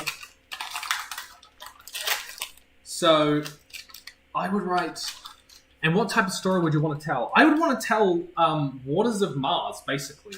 Like, Waters of Mars is probably the best Doctor Who story. Sort of. Like, Blink is probably a better story, but at the same time, Blink isn't really a Doctor Who story. It works very much as as a story largely independent of the Doctor. Whereas The Waters of Mars is a story about the Doctor. And so I would want to write one like that. It'd be characters trapped in a station or something like that with a threat on board and trying to get them out, the morals of doing so or the difficulties in doing so. Yeah. That would be me.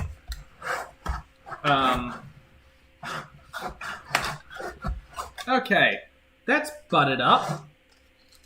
And now I can baking paper it. Where did my baking paper go?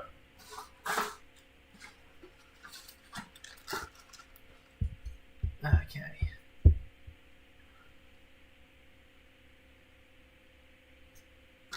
Make sure the bottom is the right way. The bottom is the right way. We're good. We are good.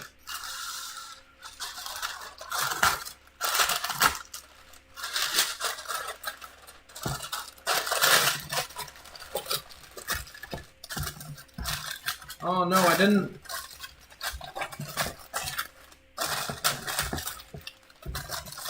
The baking paper's not. The baking paper's not like wide enough.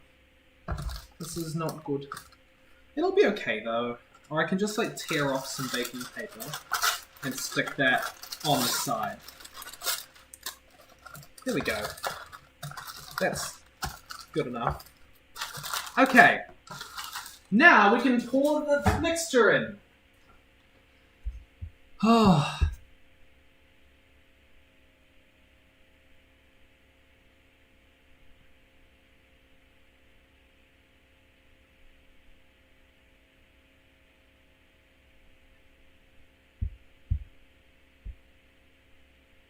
Wait, sorry, what are you guys telling me to wash my hands for? Petting the cat? Okay. I've like lived around cats my whole life, and like I am constantly around Momo, so I don't wash my hands after petting my cat. Is that something people do? Is that something people like?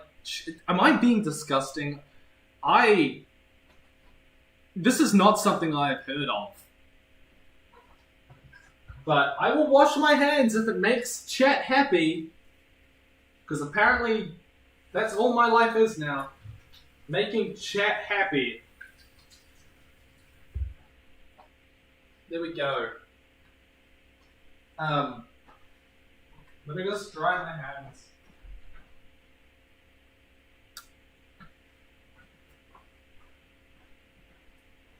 Okay. You're going to get hair in the cake. Blah, blah. Flavor. Where's the flavor? It's something that you're supposed to do, but most pet owners don't do it. Yeah, I don't. Yeah, Look, I'm the only one who's going to be eating this cake, so we'll see. Now, scoop the mixture into the prepared tin. Level the top.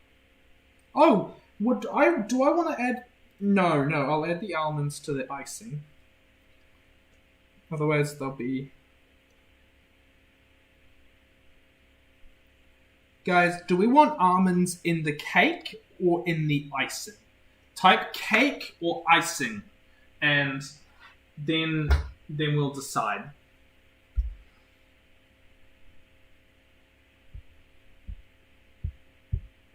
Icing, both, cake. Okay, it's icing. People are going icing. All right, that's fine. So we chuck that in there.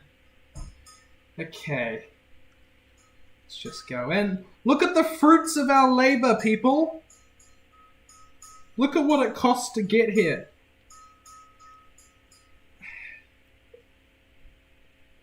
Look at what it cost. And in the end, was it worth it? Was it worth it?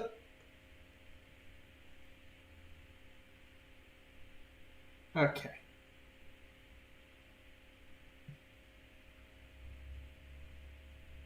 Oh, there's more. There is more. See, it's weird. Banana cake is one of the few cake mixtures that don't taste like fantastic until cooked. Because most of the time, if I'm cooking cake, I will make sure there's a bit of the mixture left over so that I can just eat it. It's like how cookies are always better when they're not cooked, Why would you...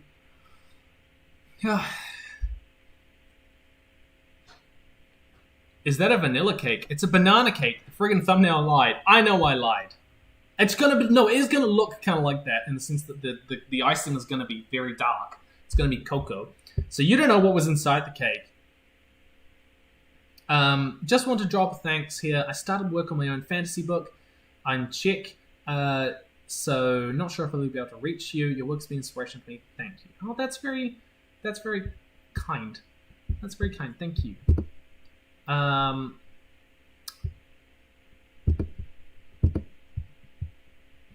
Okay.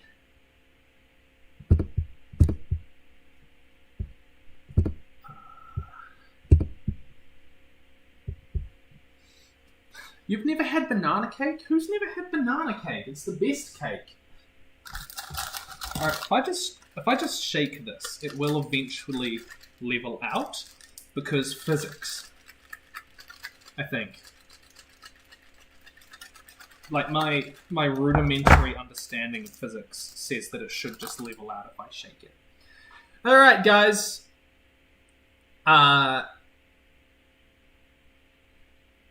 Let's go with... Oh no, hang on. We'll do more books while this is cooking. Alright, scoop the mixture into the potato tin and leave it at the top and bake for 50 minutes. The risk question. Oh, I did miss the risk question.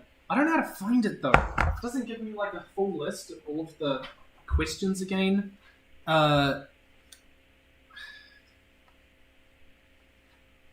it about the risk board game or something like that? Okay. Right. Oh, that's a little bit too hot. I put it a little bit too hot. So that's going in. There we go. We're go, guys. Congratulations. Congratulations. You did manage to help me get the studio page as a page with all the super chats. Does it? Where?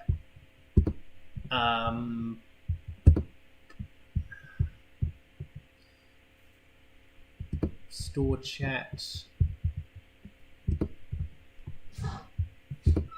Did you know that I can send a super chat to myself? I just found out. I can just send a super chat to myself. I apologize that I didn't. I don't know where to find previous super chats.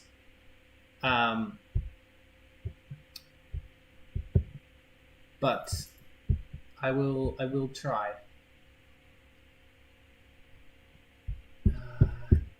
Can I just keep going back? I can't. It doesn't let me to go back that far. Very sorry. All right, so yeah, guys, congratulate yourself. Congratulate yourself. We have officially put the cake inside the oven. I'm going to put a timer on now, 50 minutes. What's that in American measurements? Like 50 freedom hours? I tease. You guys are great. I love you. All right. That is going now. Now we can clean up and we can do books. How does that sound? How does that sound? Oh, damn it.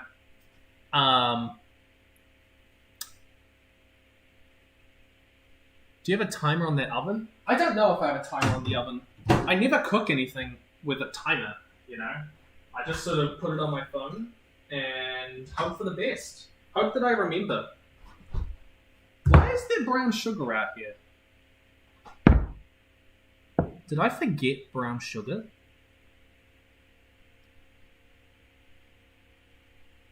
Two cups of Emerson, 1 tablespoon.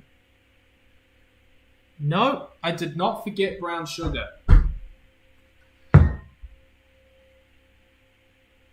I will be making...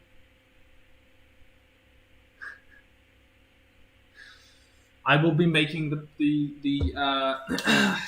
need to keep the butter out for the icing. But other than that, I can put all the rest of the stuff away. Chuck that in the dishwasher. Are you sure it's not brown salt? Ha ha ha.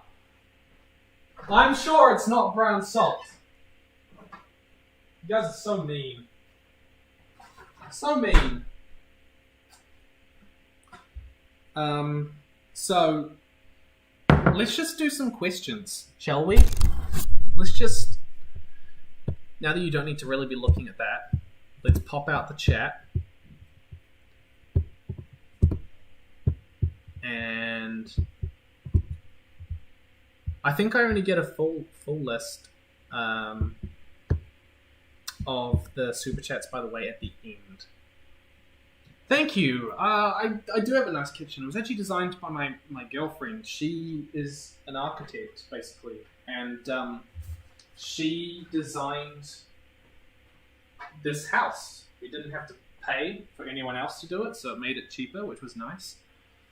Have you ever read the Hyperion Cantus by Dan Simmons? Yes, I have. I think it's fantastic. It was amazing. I loved it. 100%. It's one of the most. I could recommend it endlessly. Super chat was if you have read Dragonlance Chronicles. I have. No, I haven't read Dragonlance Chronicles. No, I don't think I've read Dragonlance Chronicles. Sorry, but I'm glad you liked the Spyro. It was used in my videos. Have you read Inkheart? I have read Inkheart. Yes, I've read that series. I do really love it. Obviously, the magic of books is very much up my alley. The Risk question was, if you could play Risk against any YouTuber, who would it be? Probably Daniel Green. He beat me at chess. I didn't realize he was that good at chess, and it turns out it's his favorite game, and he plays it all the time. He thrashed me. So, but if I'm going to play board games, why would I play Risk, you know? Risk is not a good game. Like, in terms of game design, in terms of, like, if you're going to play a board game, don't play Risk. I can recommend, if you like war games, and you want to play a war game that, like, has, you know, like, multiple players, play War of Whispers, play the Game of Thrones card game, play Cyclades, play Ennis. Ennis is a great war game. It's actually not really quite a war game, but Funnily enough, Clue is not called Clue here. Clue is called Cluedo. Yeah, and I played it when I was a kid, but obviously I don't really play it anymore. There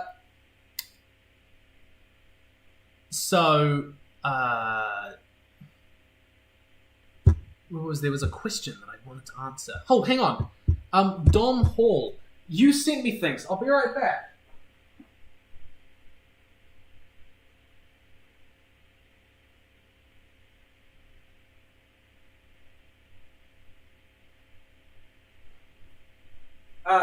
Dom sent me the 3 Skullduggery Pleasant books, which was very nice of you. You sent me Playing with Fire, the original book, and the Faceless ones.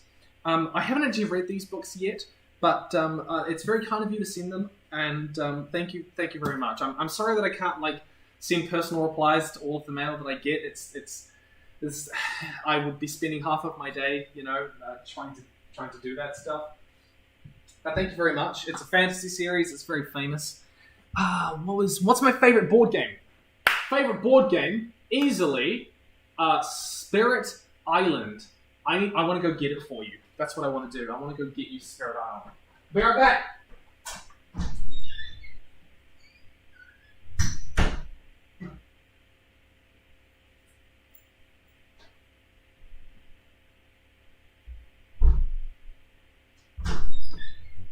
So, if you want to get into board games, there are 2 different types of board games, which are competitive and cooperative. So where you're competing against other players and when you're cooperating with them to beat the game. And generally, my group likes cooperative games. I do love competitive games as well. We do play them, but we do love cooperative games. Now, if you are a board gamer, you're already into board games, then this is the best game that I own, and it is one of the best. It is best game I own, best game I've ever played. It's fantastic on every level. It is intimately complicated, detailed. Every game is different. It is Spirit Island, which is basically where you are ancient spirits protecting the island from colonial powers coming to murder your people, destroy your sacred sites, that sort of thing. And you slowly build up power across the game. And because every spirit is so fundamentally different, every game is just totally different in terms of how you win, your priorities, that sort of thing. But if you are not yet into board games, but you want to try a board game, try Pandemic. Pandemic is a cooperative game, but it's very easy to get into. You'll learn it in a couple of turns, and it's deep while having a lot of variety. But it's also very simple as well. So I would totally recommend those games.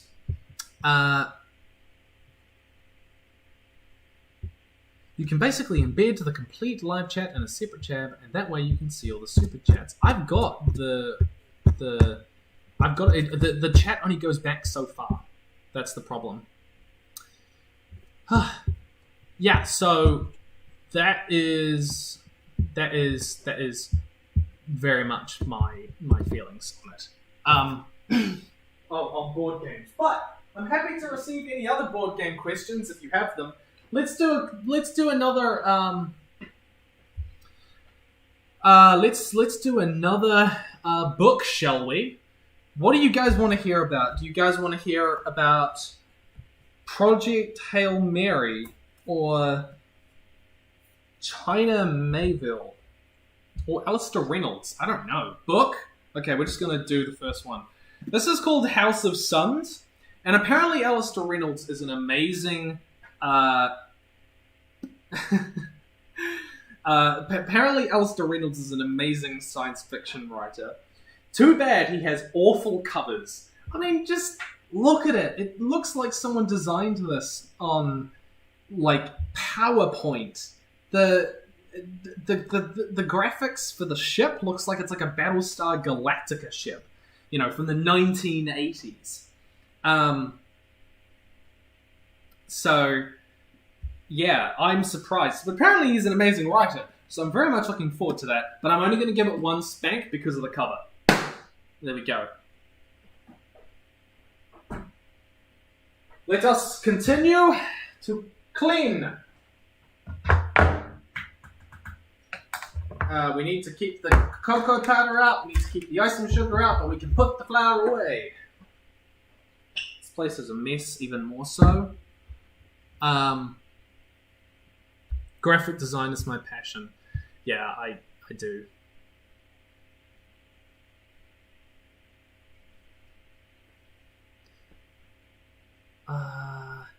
Do a Harry McCleary's and Zachary Clack book review. You must be a New Zealander, because I'm pretty sure those books are only known in like New Zealand, as far as I'm aware. Aren't I working on a board game of my own? Like, I am, but I've got it to the point where I just need to playtest it like dozens of times, and I haven't got really around to that. It's very, very clearly a game that takes after Spirit Island, for the record. Like, you can tell, because it's about you protecting animals from the Industrial Revolution, basically. You're trying your best to... oh, crap. What have I done? This got attached to the bench. I don't know how. You're trying to build the safest, happiest home for the animals while the Industrial Revolution spreads across the land. And it's a lot of fun. You play kind of like ancient spirits of the land, so again, it's very much like Spirit Island. Like, I'm not hiding this. I was very much like trying to create a functional game with a theme that I like than I was, because, you know, people often get a little bit too ambitious when coming up with a functional game in the first place is hard enough. Oh, I have chocolate! I forgot I had chocolate. These are chocolate buttons, which are the superior way to consume chocolate. So,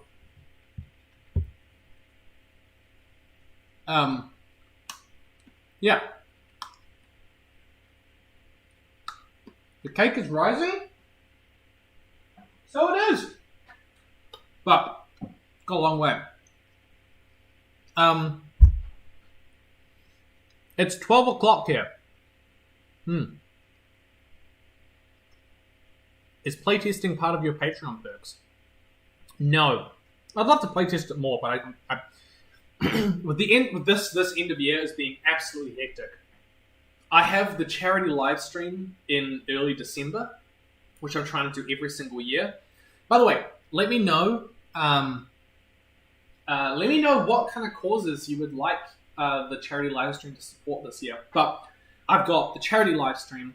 I've got On Running a World Building Volume 2, which is coming out December 1st, guys. Remember that. Possibly even earlier. I've just got the final cover, which means that I can get all the copies, get it all finished.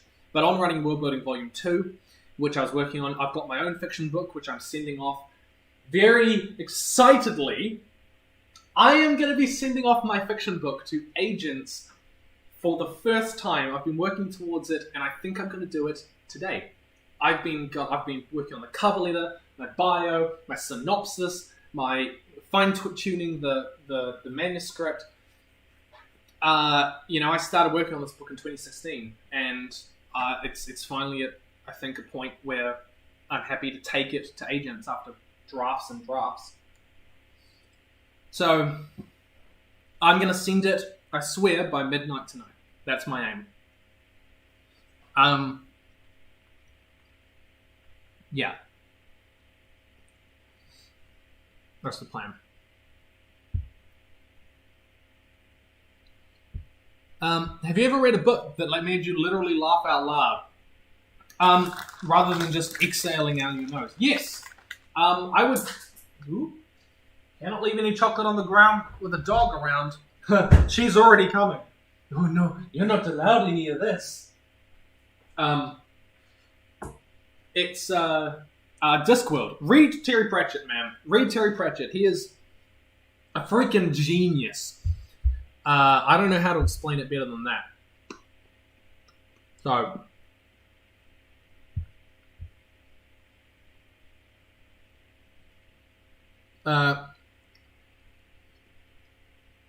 do you have any experience with the Witcher novels?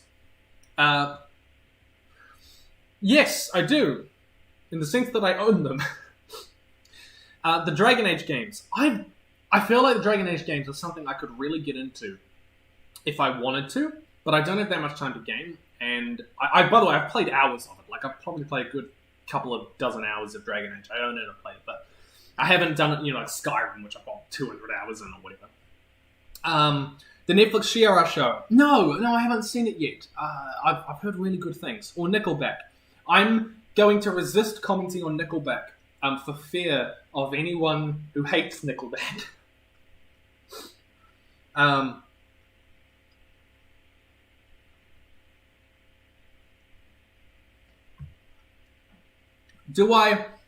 I ever played Gloomhaven? No.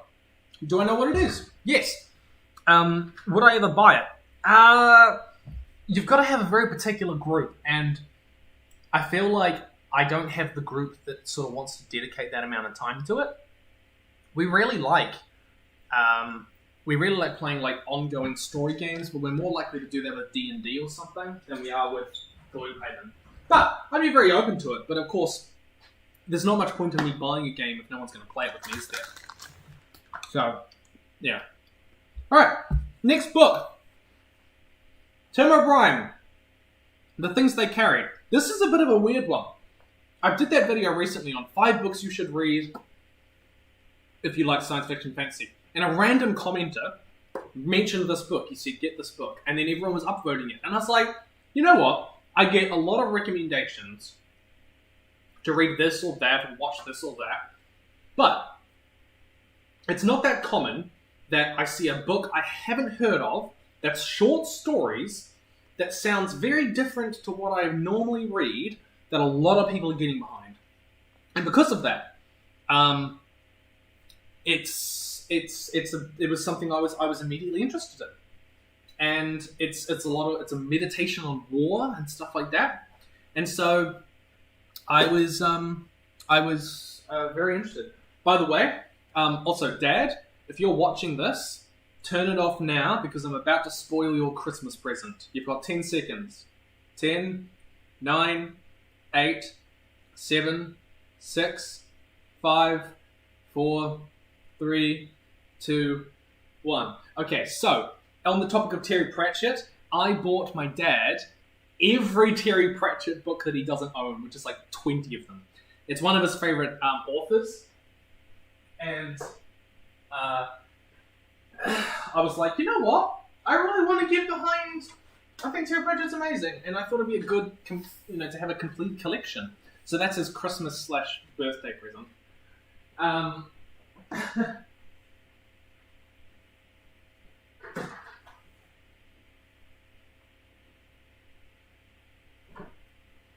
But I'm pretty excited to see his reaction to that. Which Pratchett book is your favorite? Oh, Hogfather. Maybe Making Money. I think that was good.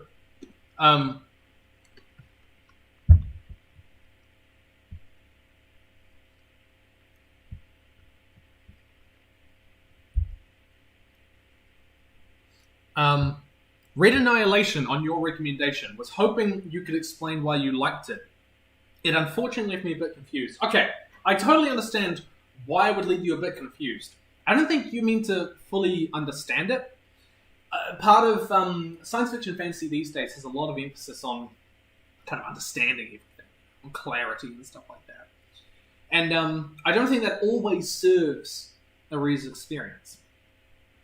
There's something really powerful in coming up against an ancient alien force and not understanding what we're up against. That the idea that something could be so alien that we cannot even truly relate to it, or that even its concept of relating to us is very different to our concept of relating to it. Our understanding of relating to an alien life would be understanding its culture or talking with it, language, that sort of thing. And Annihilation takes that sort of idea and sort of turns it on its head, really.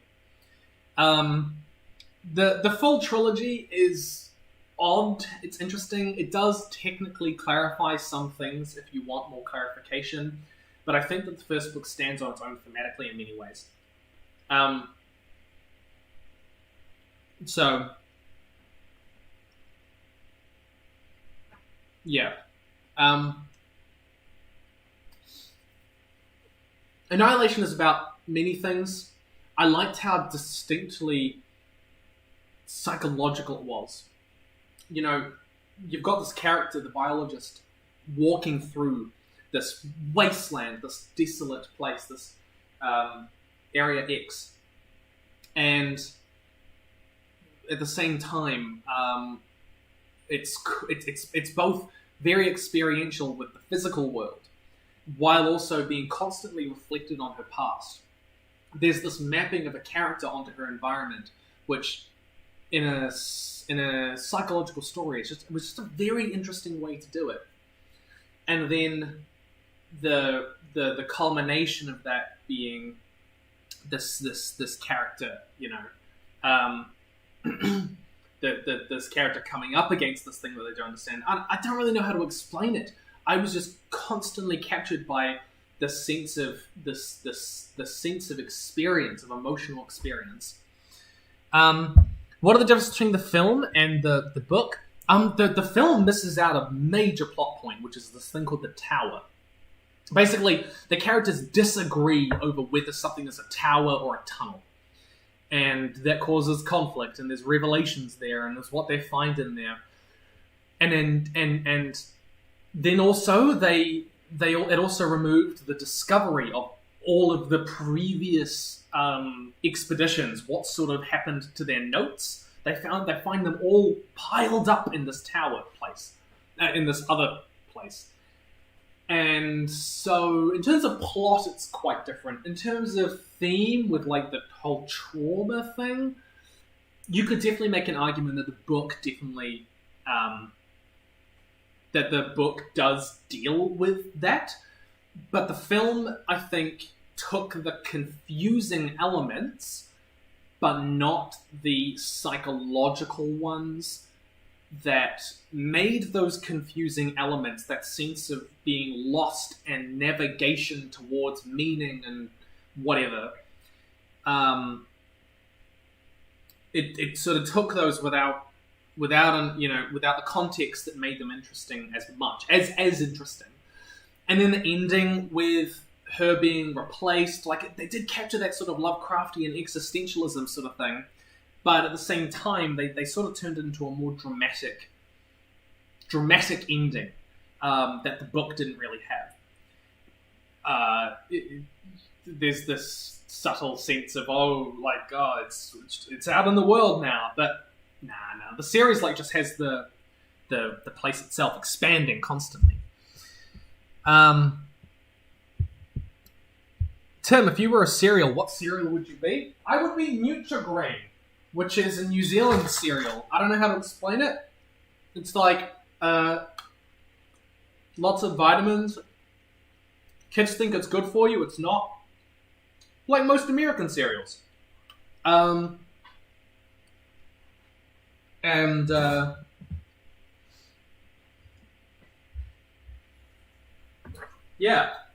it up if you want to know what Nutri-Grain is.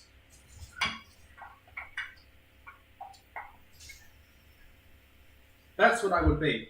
Anyways, I've talked about Annihilation for way too long, and we've dropped down to 240 viewers because of it.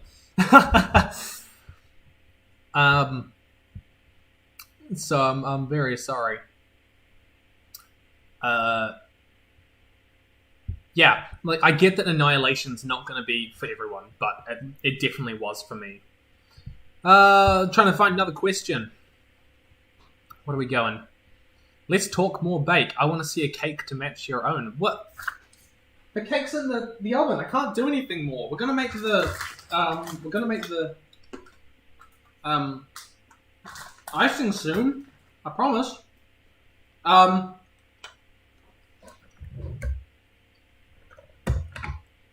gotta wash these though.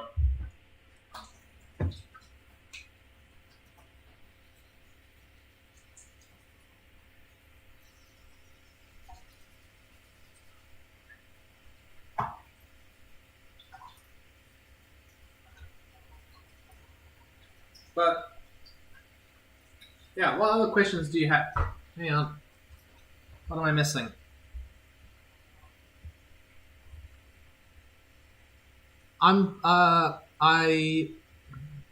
You could have brushed your hair, Tim. Hey, you know what you could also do is not comment on my physical appearance like that. Like, I don't really brush my hair when I get up in the morning. I just let it fall wherever it is because I'm fine with how I look like that. Have you read The Wheel of Time? I don't like all of it. I think Daniel's in the chat, and I'm too afraid of him turning up on my house with a gun. So, opinions on Blade Runner versus Do Androids Dream of Electric Sheep? Okay, now that's an interesting question because if you don't know, guys, I love Blade Runner. It's Blade Runner 2049 is legitimately my favorite film I've ever seen. Hang on, I'm trying to clean these beaters.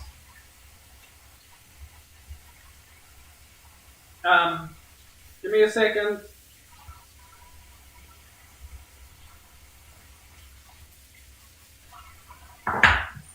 But I did read Do Androids Dream of Electric Sheep the other day.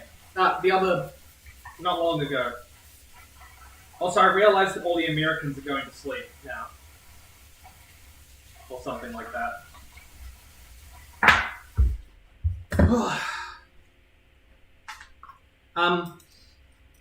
So the Do Androids Dream of Electric Sheep and Blade Runner, they're very, very different. To be honest, thematically they're not particularly comparable. But I weirdly did enjoy Do Androids Dream of Electric Sheep. I actually enjoyed it a lot more than I expected I would.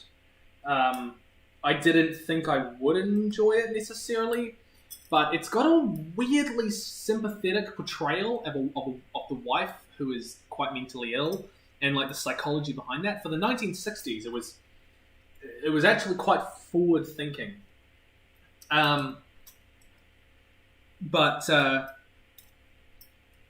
Yeah, so that was quite surprising for me. I think that the film is brilliant. It's a classic. 2049, I think, is even better. And I would recommend reading Do Androids Dream of Electric Sheep. The difference, of course, being it's a slightly less sympathetic portrayal of the replicants, the androids. It doesn't really think that it does sort of goes the other way, but it is a story still deeply about empathy. It's about the power of empathy, even towards things which don't necessarily foster empathy that much. And why that's important, and why that is deeply human in many sense. Yeah. Have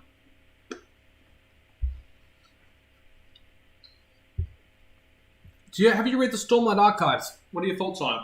I have read it. Yeah. I liked it. I did.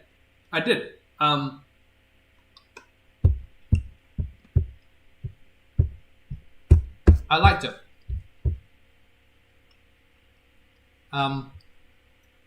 Really, it's of course it is Brandon Sanderson. In many ways, at his best in his character writing. I don't think I think the world building of it, as a water storm torn world, is fascinating. I don't know. Yeah, so there we go. When's my birthday? It is at the end of the year. That's all I'll tell you. Anyways, Project Hail Mary. This was from Andy Weir, who wrote The Martian, and turned into that, of course, brilliant film. Known for his scientifically accurate, interesting, cognitive science stories. And I was super excited to give Project Hail Mary a go, because I've heard so many good things about it. And it's about a guy who apparently wakes up with no memory, but he's on a mission to save the Earth. I'm really looking forward to reading it. It's got a fantastic cover. Just look at that. There's so much life and color in it. I love it. But yeah, I've discovered I really like hard science fiction, you know? I like kind of like softer fantasy worlds, but I love hard science fiction as it happens. Have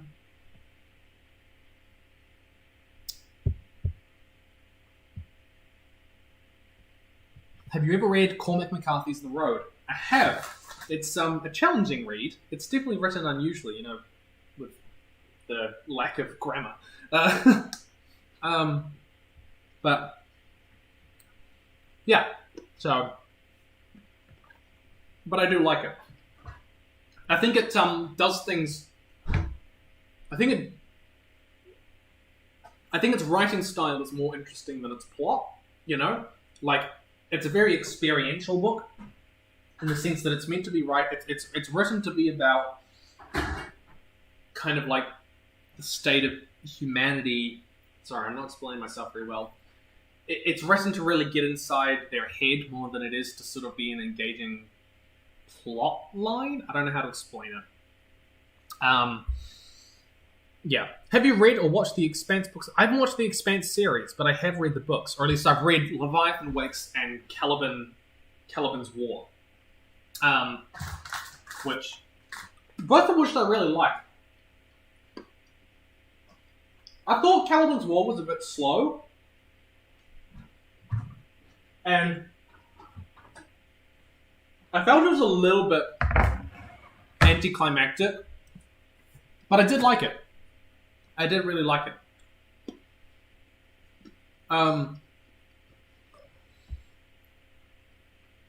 Yeah.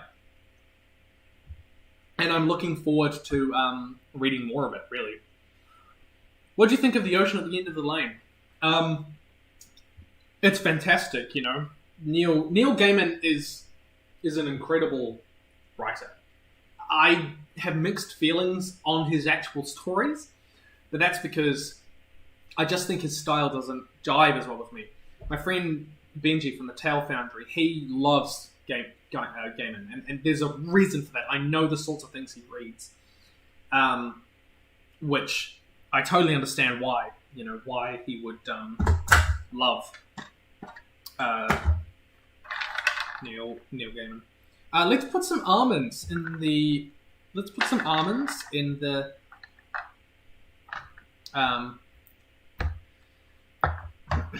Let's put some almonds in the icing, shall we? Yeah.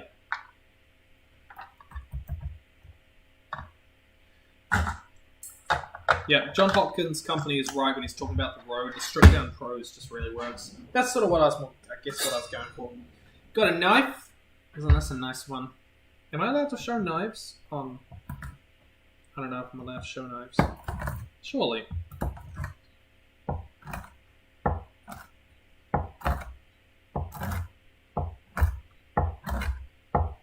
But would you guys like? Okay, guys, would you like cat or puppy? You guys deserve a reward for sticking around this long. Type cat or puppy in the chat, and kitty or puppy, and then we will, and then whoever wins will. I will go get that one.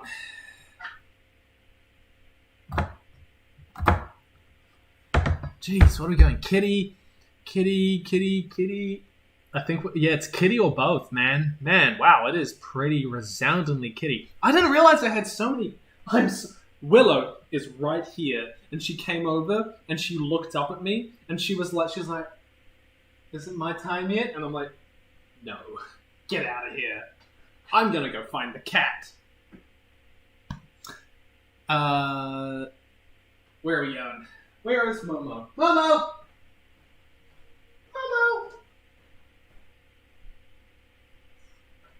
Momo! Momo! Momo!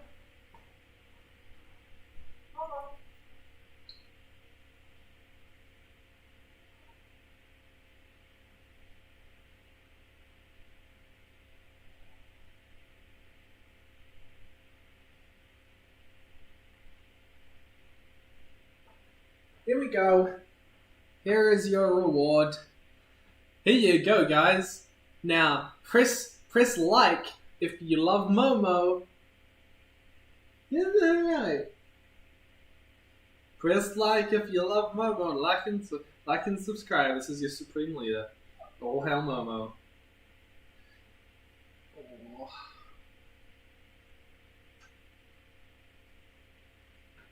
She's just my baby. She sleeps with us. And Willow doesn't. Willow has to sleep in another room. Oh, Willow needs to go out to the toilet. My goodness, I have not put her out in ages. She's lovely though, isn't she?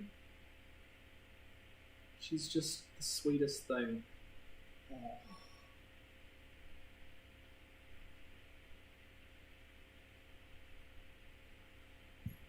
Oh, you want to see the beans? I'll show you the beans. Here you go.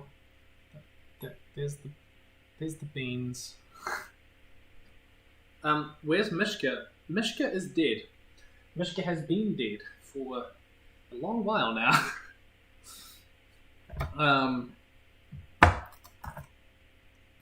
Alright, here we go. We have our almonds. And now we make our icing.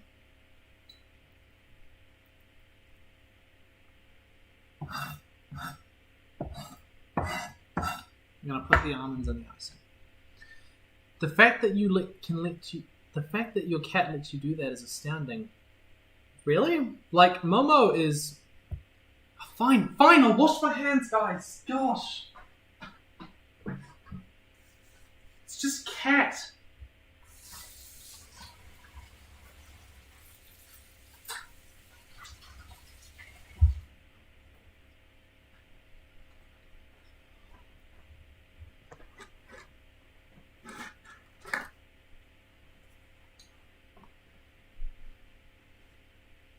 Cauterize your hands. Nutri-Grain is only in New Zealand. I think it is in Australia because I think it's a Sanitarium, which is a New Zealand brand. I think they're a New Zealand brand. If you wash your hands after holding your cat, you're admitting you have a dirty cat. That is the funniest take I've ever seen.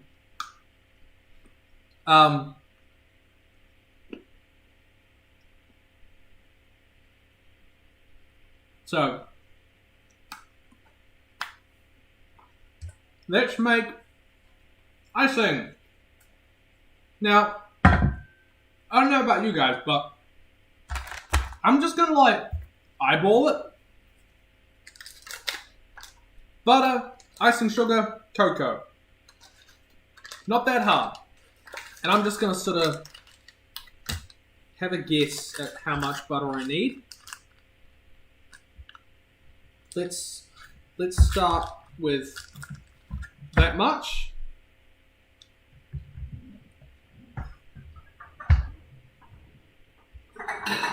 For the Americans asking, frosting is not a thing in New Zealand. That is not a term I know or use. And as far as I'm aware, frosting is the American term for icing.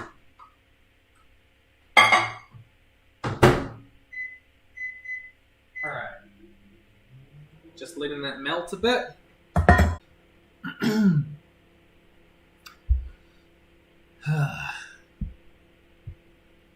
And we're just gonna... What's your favorite series apart from Avatar? Animated series would be Full Metal Alchemist Brotherhood. Live action series? I mean, how do you define what you count as your favorite series? Like, Doctor Who has probably had the most impact on me. Like, if I were to tally it up over the years, even though I'm not really a Doctor Who fan as much anymore, then I would go, well, is that done yet? That's looking real brown. I should probably have a look at it. We're 40 minutes in, boys. And girls and other. we're just gonna take a look and see if it comes out clean. I wish I could show you like over here, but we've got a skewer. Gonna go in. Now that came out clean, but I've got to be honest, I don't know if that means anything with a banana cake. So let's. What if I cut a hole in the middle or something?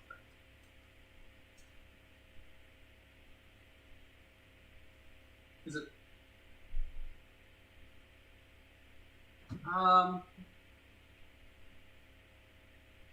No, I think it still needs more time because even though it's nice on the top, I think that's just a crust. So we're gonna go back in. Alright, icing sugar time.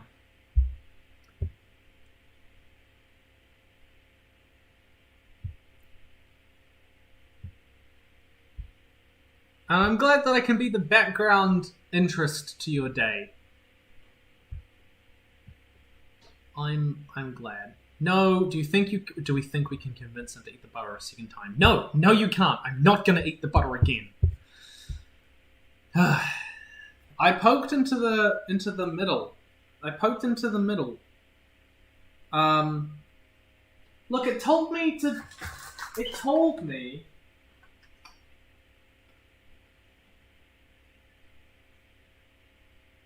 I don't think it's done.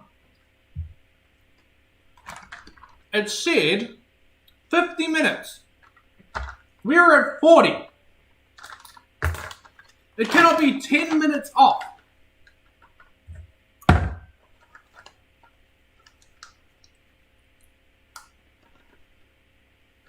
Alright. Let's mix that together.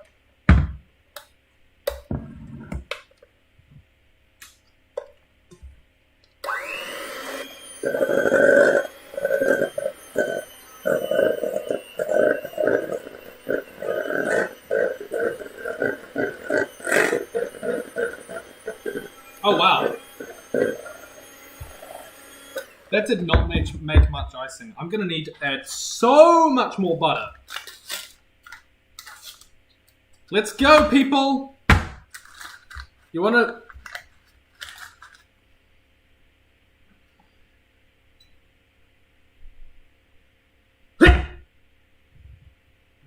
I didn't get through. We're gonna try that again. No, I'm not strong enough to just push. I just pushed the almonds all over the ground. Is this the content you come for? I don't think dogs can eat almonds, so I need to make sure that I get all of the almond pieces.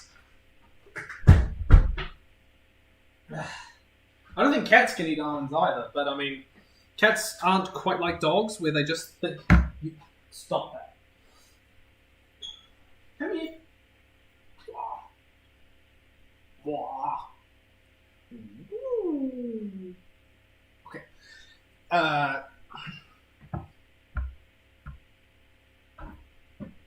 What are you going to do for 1 million subs? I don't know. What do you guys want me to do for 1 million subs? I think the cake is fine, guys. I followed the recipe perfectly. What do you expect me to do?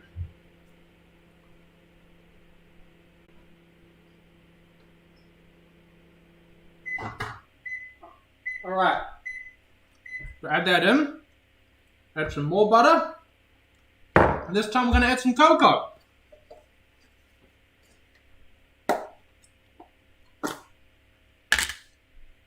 Add some cocoa in there. I don't know how much cocoa is a good amount of cocoa. That's what we're going to do.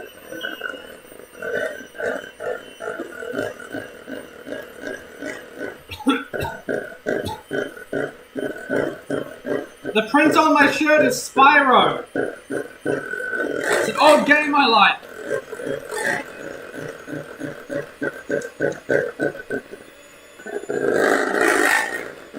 Alright, that's a lot more of what we want.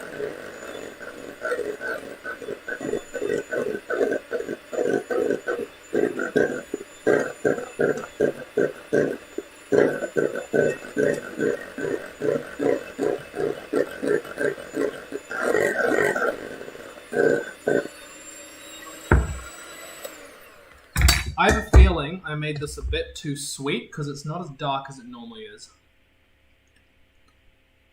Cool. It's also very buttery. I don't think it should be that buttery. So let's just add some icing sugar to like balance out the butter. There we go.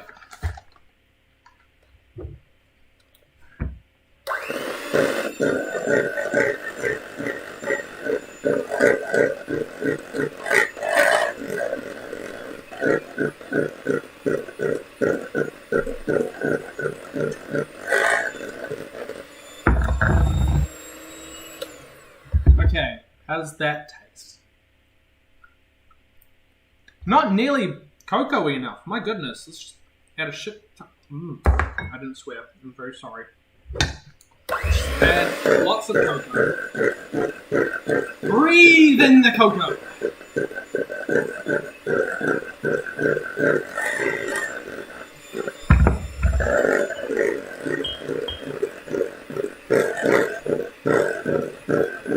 Alright.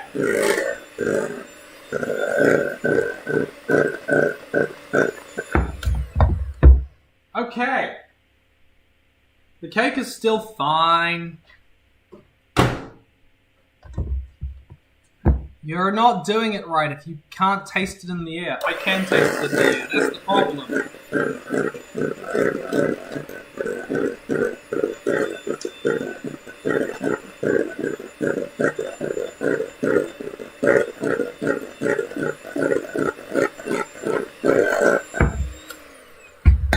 Okay, let's see if I've improved it. I don't get it. My girlfriend makes this stuff all the time. How did she get this to taste good?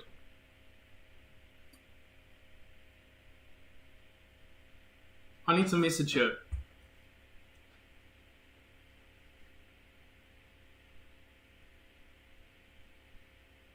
Okay. How do you get your icing to taste good? Mine tastes bad. It's just butter, icing, sugar, and cocoa. I don't know what to do, guys. I did melt the butter. Like, close enough. Alright. It's time to take the cake out.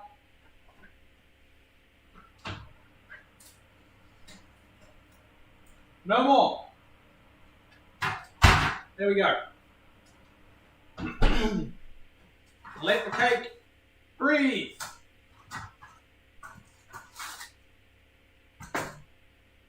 There we go. The cake, guys. Oh, I better show you the cake.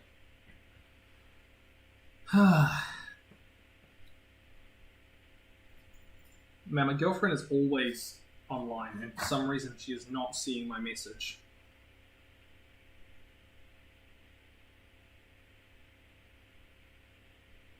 I need to send her a text.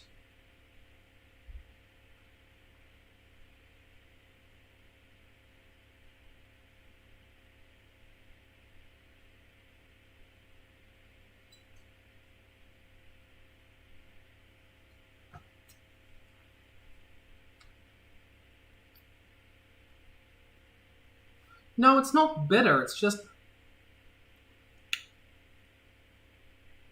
I mean, it's kind of bitter, but it tastes of butter and bit. Oh, it's probably don't have enough icing sugar.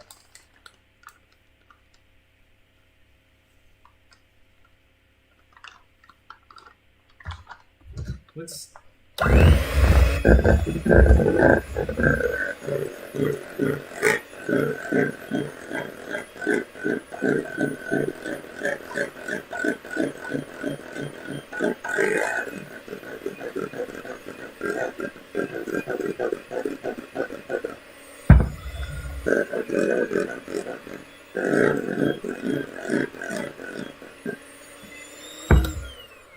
You know what? I know what's going to happen.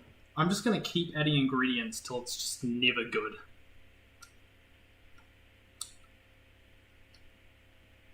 I will add a little bit of vanilla extract. I actually got that out because I wanted to be able to add a little bit. So let's just add that. Add salt. I can add salt. Salt is good on this.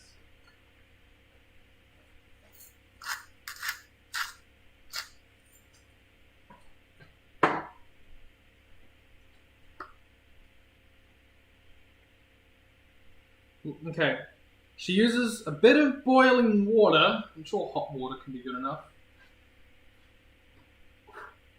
And I melt the butter in a glass. Oh, damn it.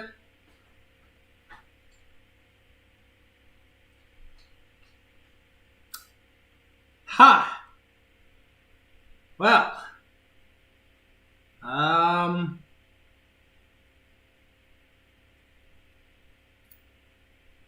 I don't know what to do.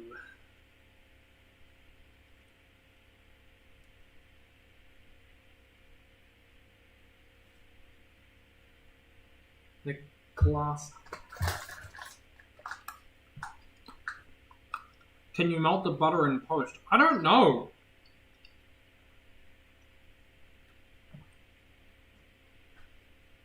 What if I get it sitting in a thing of really hot water?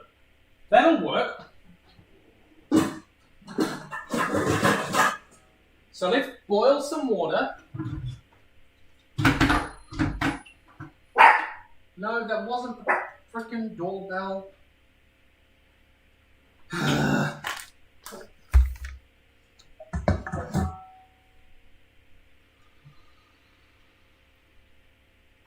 Okay. More butter will help. That's a trick. Why are you melting butter for buttercream? Guys, I don't know.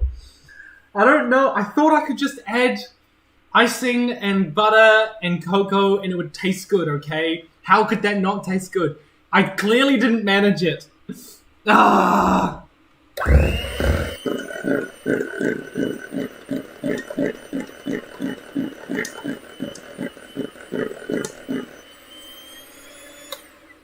I'll show you what it looks like. Like, that's what it looks like. Looks good. But it tastes just...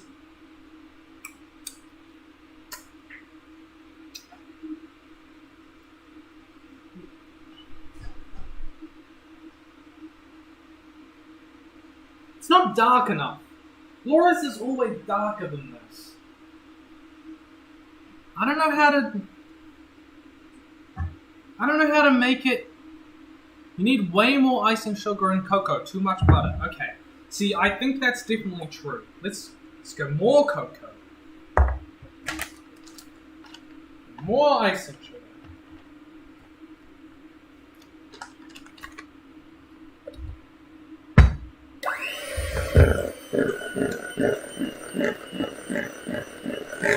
Ah! It's going everywhere!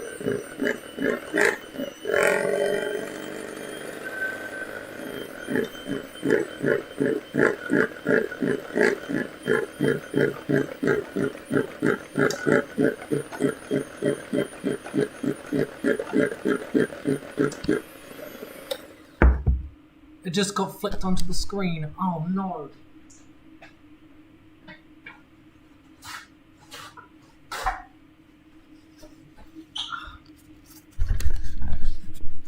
There we go. Okay. That's good enough. Stomp. Alright, okay. Let's Just, I think I'm gonna have to add more cocoa because it's not dark enough.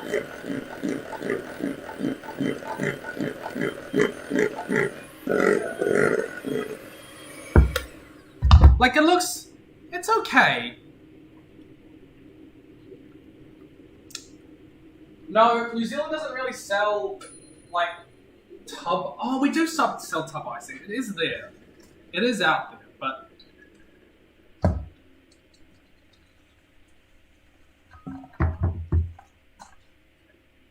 Hang on.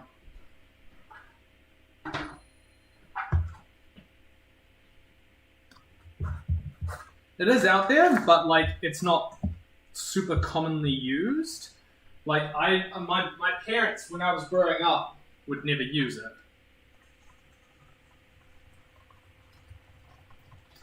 Okay. So we're gonna try and melt the butter. Alright, by putting it in boiling hot water, like a bowl inside a bowl. Yeah? That's smart.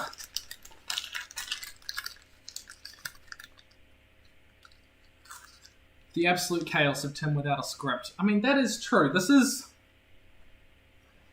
basically what it's like.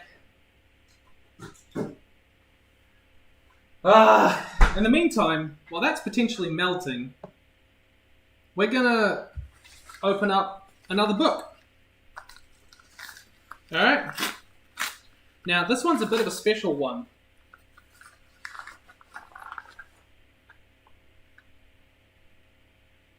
Because, hang on, I've just got to check that this cover has been revealed. Because otherwise I'm stealing this from the author, and I really don't want to do that. Has he published the cover yet? He has! He has published the cover. Okay, so, this is a cyberpunk book by an author that I quite liked. I read one of his books. It was good.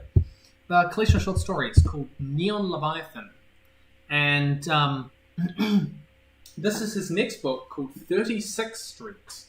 And I actually read this book on my phone because the copy didn't arrive. But I am giving a quote for it on the inside cover.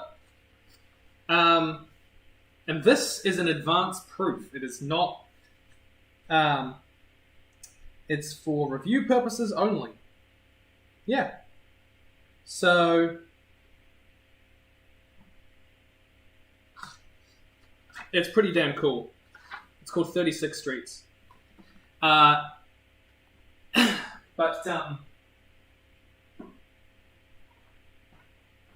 how can we exist then if we're living in someone else's dream? Wow, I'm impressed that you remember the quote from the book. Because that is one of the things. Now, we can turn that off. Okay. I think the butter's melting, and it's getting darker, which is good. That's really good. I think we might have nailed it, guys. I think we might have nailed it. Yeah. I need some more water. And I'm going to put Willow out to the toilet. Maybe that's why she's hanging around so much. Wait, Willow. There's probably like cocoa on the ground, like cocoa dust. And I do not want you eating that. Outside. Go to the toilet. Ugh. Yeah, that cake's looking good, guys. I think I nailed the cake. Geez, it takes a lot of energy to be hype on stream, doesn't it? My feet are sore.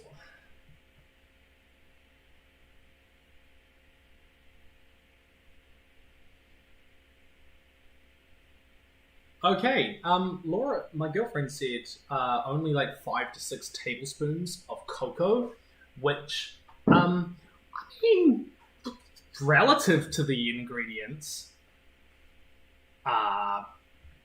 it's kind of similar-ish.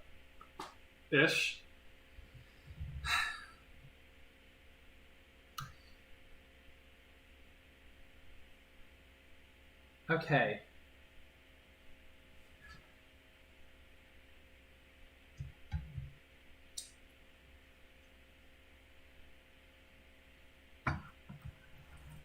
Let's just put that to the side.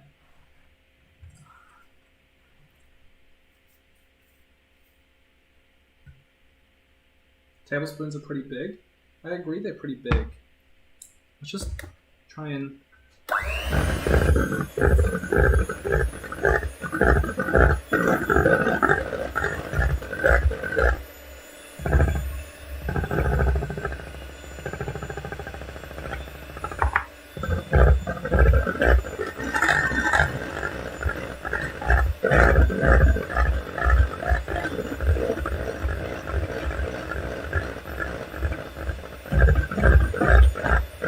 Oh, guys, I think I've got it.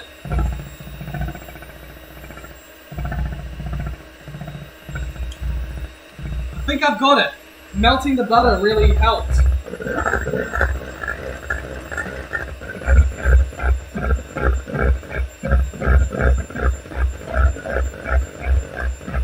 Oh, did it?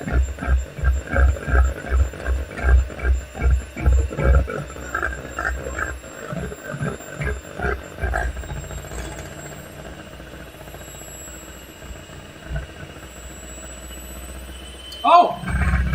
That's tasting like it's meant to! A little bit more icing sugar.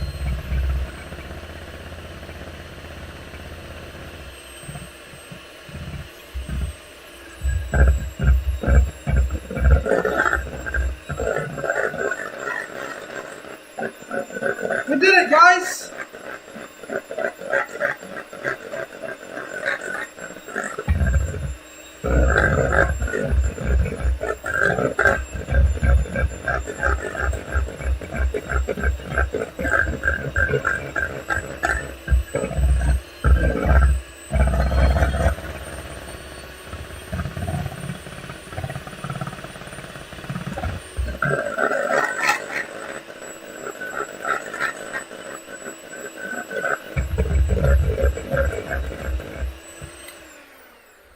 I think we just gotta add a little bit of dash of water to like loosen it up a bit.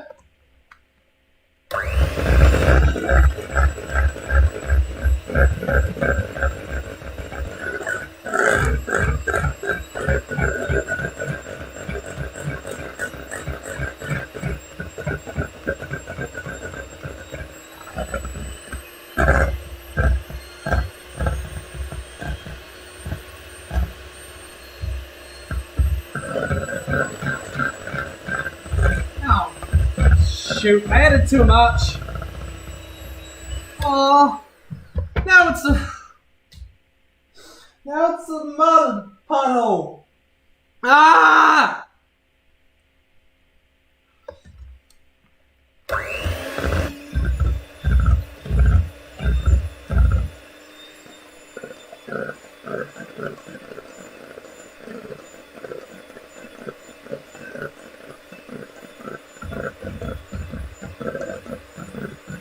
Wait, I think it's okay.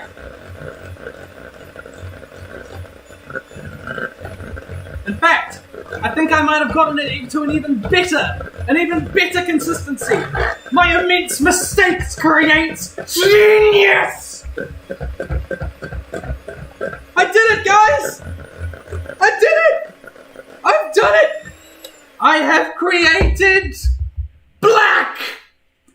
Look at that! Look at that duck! Anyway, how does it taste? How does it taste? It tastes good enough! That's good enough for me! Alright. Let's add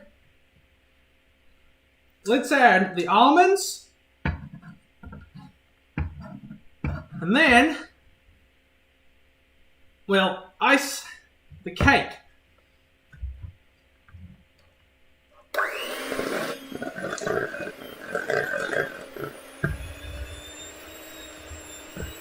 I gotta get the stuff around the edges. Hang on.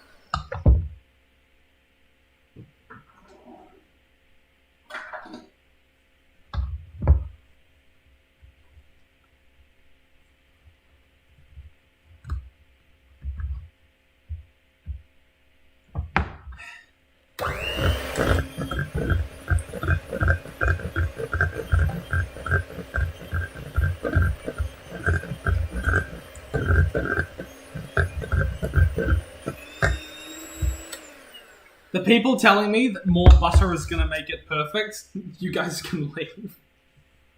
I clearly put way too much butter at the start. But that's good. I think melting the butter was the key. I'm glad that I thought of that.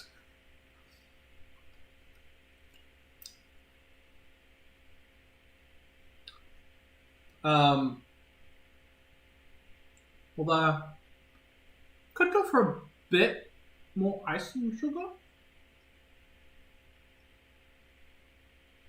No, don't change things, Tim. You've got it. You've got it. You've got it. And it'll settle, you know.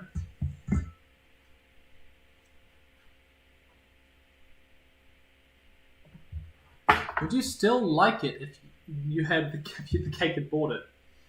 I definitely think so, yeah. Let's go.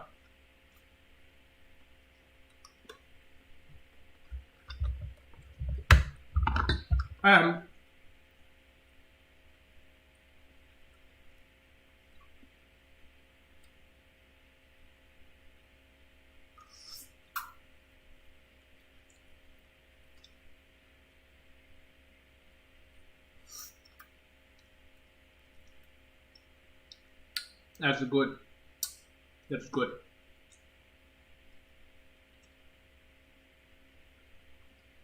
This is good. Be jealous of me, people. Are you all getting unhinged at me eating the... at me eating the egg...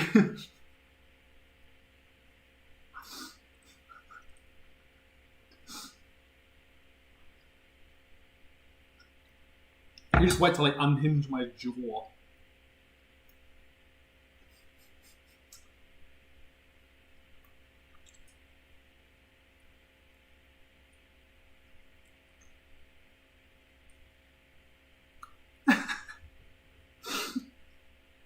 Okay. What? You couldn't do this?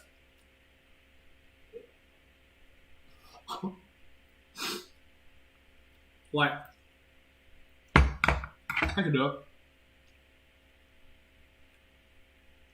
I can do it. Alright. I think that the stream just like very temporarily became not PG. Alright.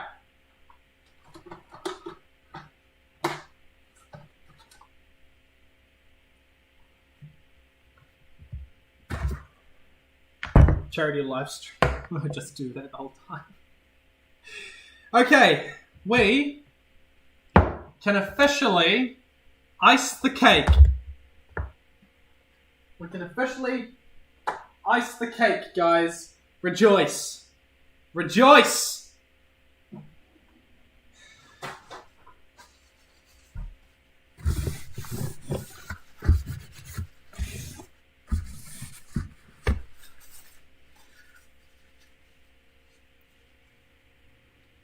Momentarily became thirsty as the average twist.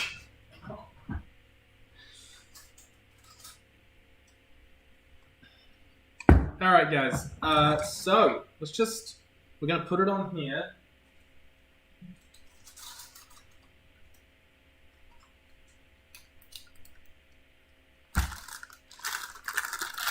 And here we're going to look at this. This is our cake, people. This is our cake. Now, I don't know how am I meant to... Do you, like, whip it out? Like do you, like, just grab it like that? Like you would with a tablecloth? No, it's warm now, you know? Like, I can touch it.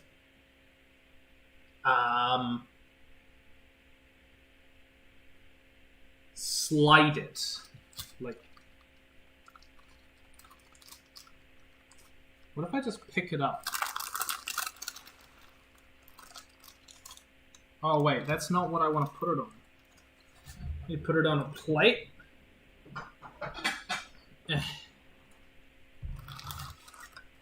How about that?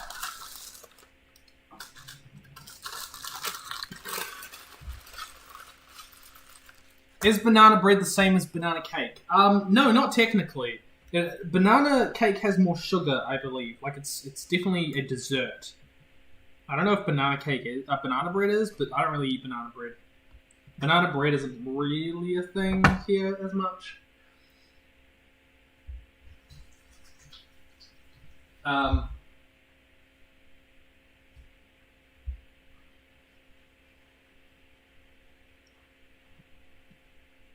Not graceful, but it works. I resent this judgment that I am facing.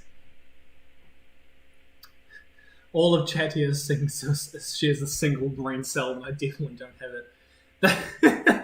Tim, tell me you have at least had pumpkin bread. I have not had pumpkin... I think I've had pumpkin bread once. Pumpkin stuff isn't really a thing here. You guys have different pumpkins to us, so, like, I've never had pumpkin pie, I've never had pumpkin... a drink, like the drink thing that you have. To me, pumpkin is like a roast vegetable, which is a very... It's so, like, people think of it as, like, amazing, and I find it very hard to imagine, like, pumpkin pie being nice. So, I have had carrot cake, and carrot cake is terrible. So, now what we're going to do is we're going to ice it. We're going to ice it. Because... Although, admittedly, I probably should let it cool a bit more. I'll put it in the fridge and let it cool that way.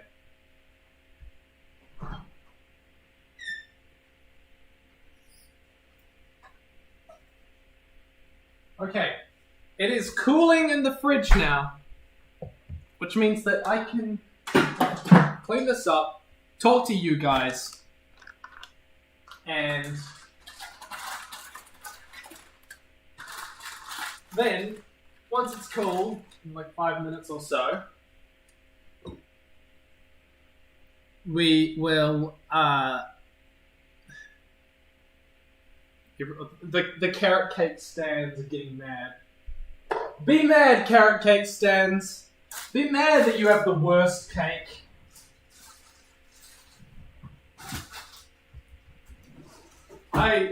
Banana cake is the only cake that matters. Going to do a video, world building desserts, and just be like, you know, sometimes civilizations fall and have to resort to drastic measures in order to appease their population with sweet things. And what they do is they make carrot cake.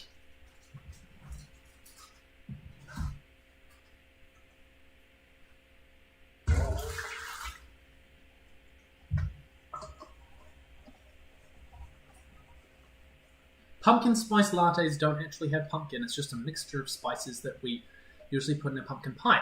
Oh, I didn't know that. I thought, like, pumpkin spice latte, like, actually had pumpkin in it. I've never had one. You can get them here because we have a Starbucks, which of course serves, like, American stuff. But I don't drink coffee, and I don't really drink. Yeah, I don't really drink coffee, so or tea. So I don't really have either of them.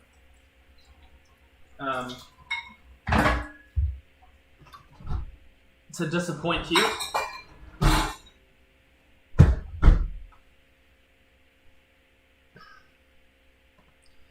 When is the baking stream?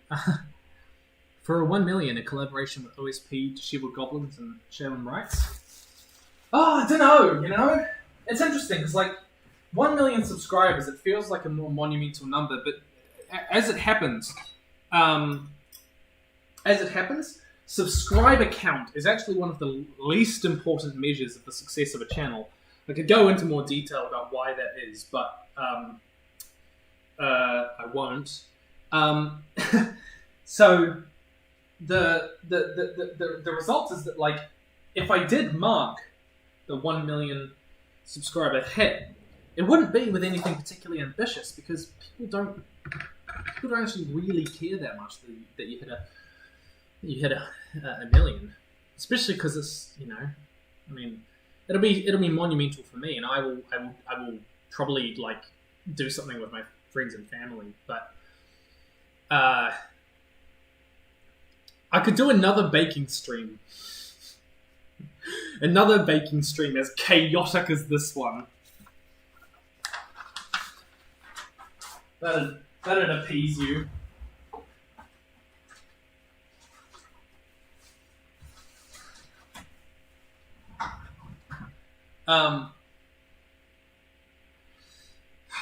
So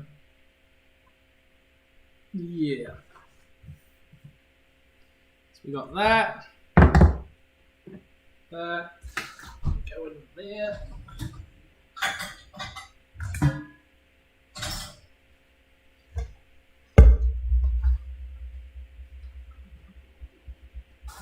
But I'm glad that you guys have enjoyed watching me bake, because I don't really do live streams very often because I don't feel super confident in front of an audience like that. It's just not how I typically present. I tend to find, people are interested in my stuff because of my commentary, because of what I talk about, how I talk about it, and so I don't think, because I find it hard to do in real time, I don't tend to think that much about doing live streams. But this really has been a lot of fun. Anne Reardon, baking collab with Anne Reardon. I do recognize that term, but I don't know who from, really. Yeah. It's not a fridge, guys. It's a pantry. The fridge is over there. You want to see my fridge? You want to see my fridge? Stop. This is the fridge. There's ice cream in here. Look. Drinks. This looks like a... Do your pantries look... Do your fridges look like that?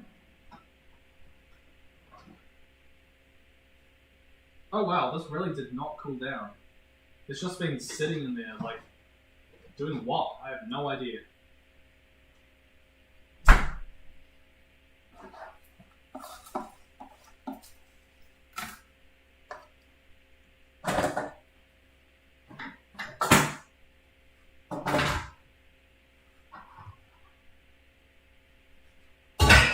Just putting all my dishes just in the dishwasher.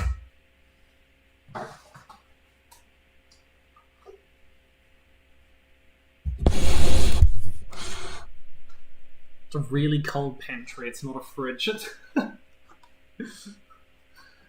Honestly, your house is amazing. Love the kitchen. Thank you. As I said before, my girlfriend designed it. She's an architect, basically, and that means that when we built this house, got a mortgage, we didn't have to just get a cookie cutter house because she could design all of it. She had the skills to do that, which is really nice. So she got freedom to put this place together. Do you have a turntable? No, I do not. I don't know why. I don't know what turntable? DJ? House tour when? House tour when? My house is not that interesting. So probably never. Well, it's interesting to me because I just hit my knee on the dishwasher. My shin, that hurt. Oh, console myself with chocolate. Oh.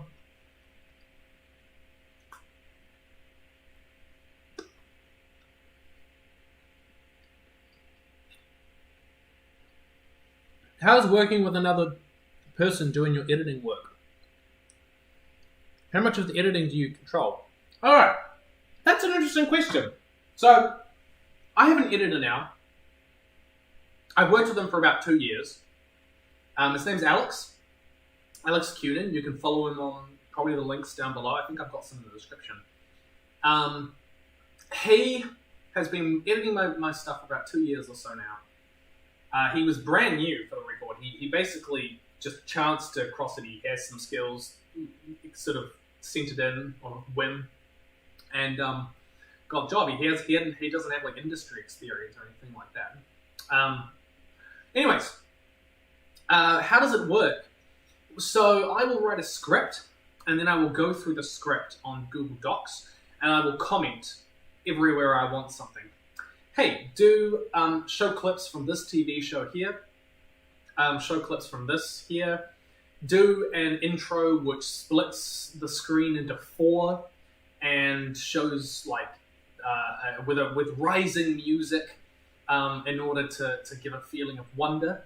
And he'll take those instructions throughout the script, the editing notes, and he will sort of play with them. Sometimes I'll just do something vague like, hey, do something funny with this, or hey, make this point stand out.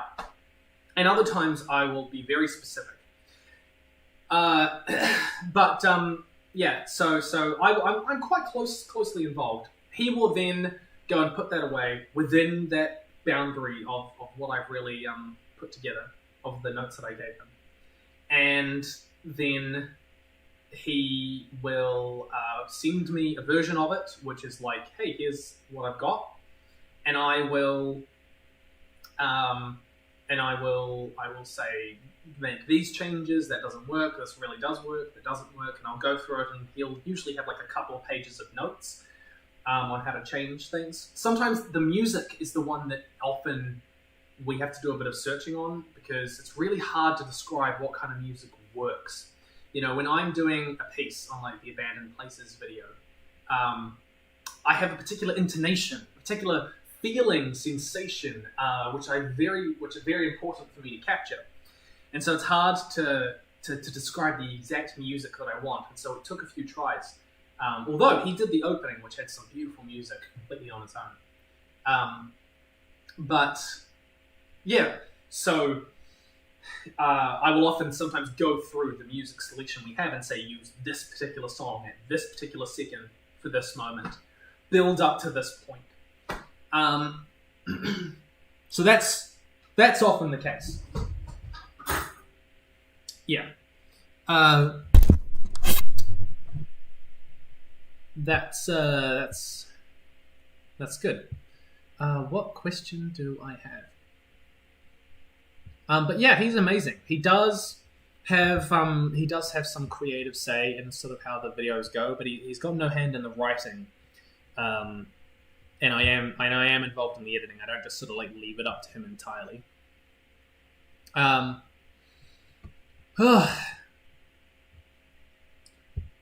What is your opinion on humans requiring to consume physical material in order to survive? I don't know. I'm too tired to think about that. Okay. Look, I've got to do the icing, because even if the cake's a little bit warm, I got to do the icing. Because, you know, I want to see. You guys want to see the end product, right? And then I got to get onto work. I've been streaming for 3 hours. My goodness.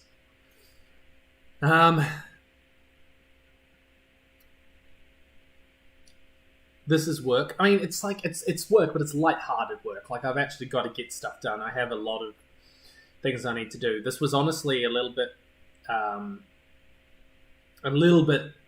different. It was honestly just kind of on a whim. All right. Let's. Oh, that's actually quite thick. Okay. Let's go. This is very thick. Maybe I did not add enough water. This is not a small cake.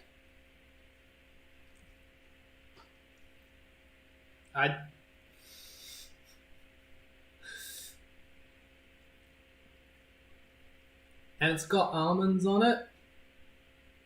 Okay, now we're going to switch to a knife.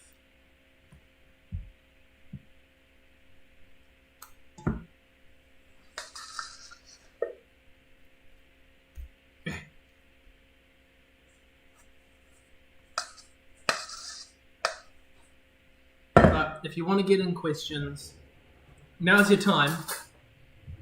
Because once I'm done this, we'll be calling. Alright.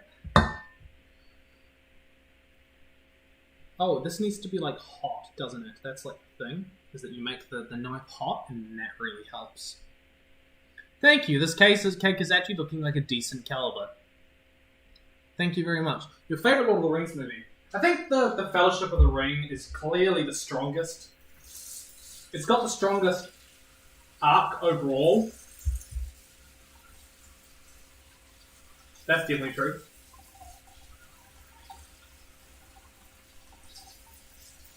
I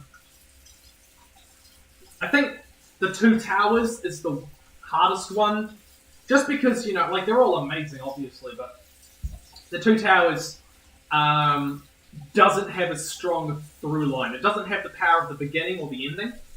It has the middle, which is always harder. Oh, come on, heat up.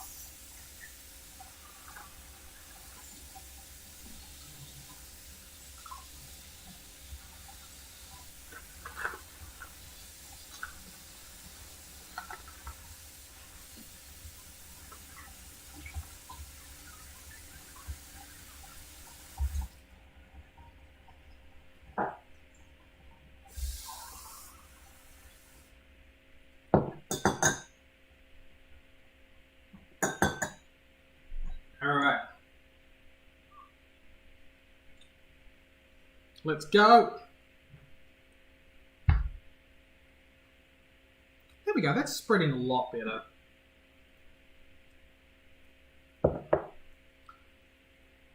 I actually made the right amount of icing. Oh my gosh.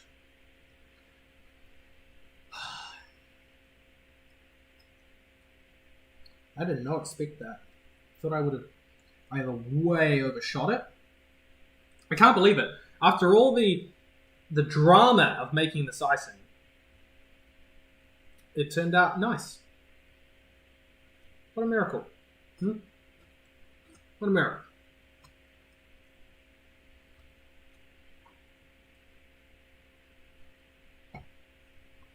And for anyone wanting like fancy icing stuff, I am not good enough at cake making for that. I'm sorry, but I'm just not.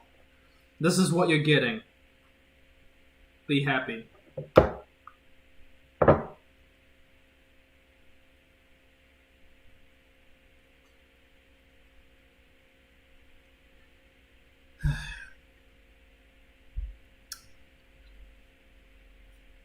You're going to eat a piece of cake on camera, right? Yes, I will.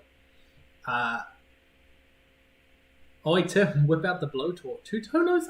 How do you guys know I have blowtorch? Are you familiar? Have you already Mistborn? Yes, I have.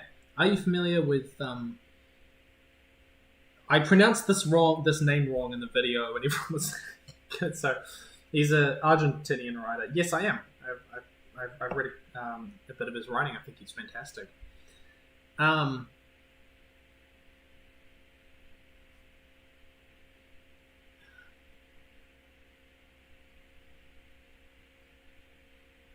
When you're writing a script for a video, What do you do when you can't find the right words to explain something? Jeez.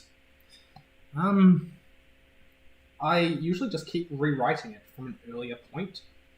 Like the reason I often find myself failing to get like the right words for something is because I've structured the essay wrong. Like the point I'm trying to make is in the wrong place or something.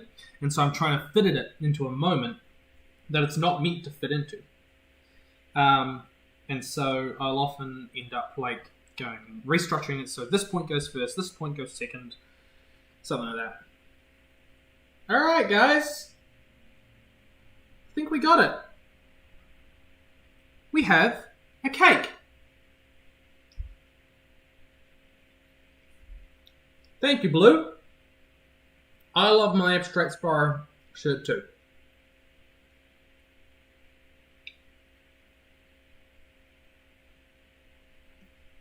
Let's eat cake. Let them. Let them eat cake. Thank you, Cyan. Nearly drank that water. Would have tasted like cocoa, but it's explicitly Spyro rather than just drinking. Yes, it is explicitly just Spyro. Are you a... Yeah, alright, guys, if you want me to eat cake, then I want you to type in chat, let Tim eat cake. Alright?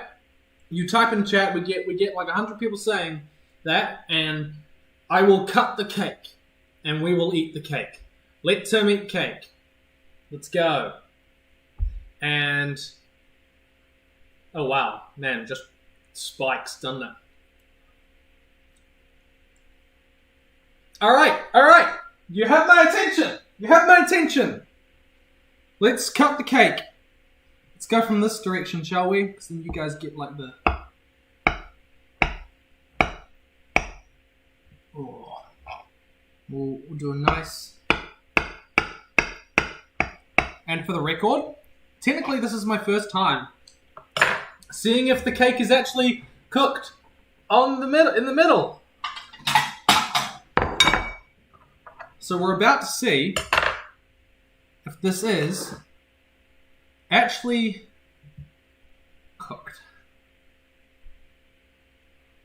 And I call that an absolute success. Thank you very much. Thank you. Oh, let's have a good.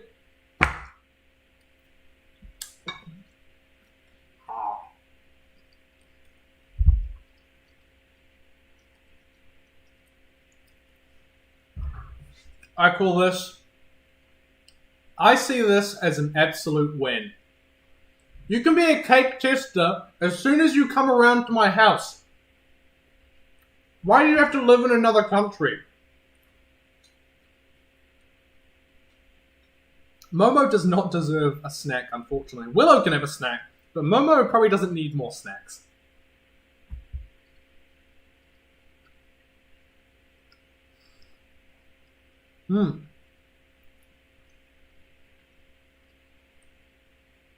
I concur with that challenge, with that statement. After 3 long hours and lots of mistakes, we have made cake. With the exception of the butter and the salt mistakes, it was largely uneventful.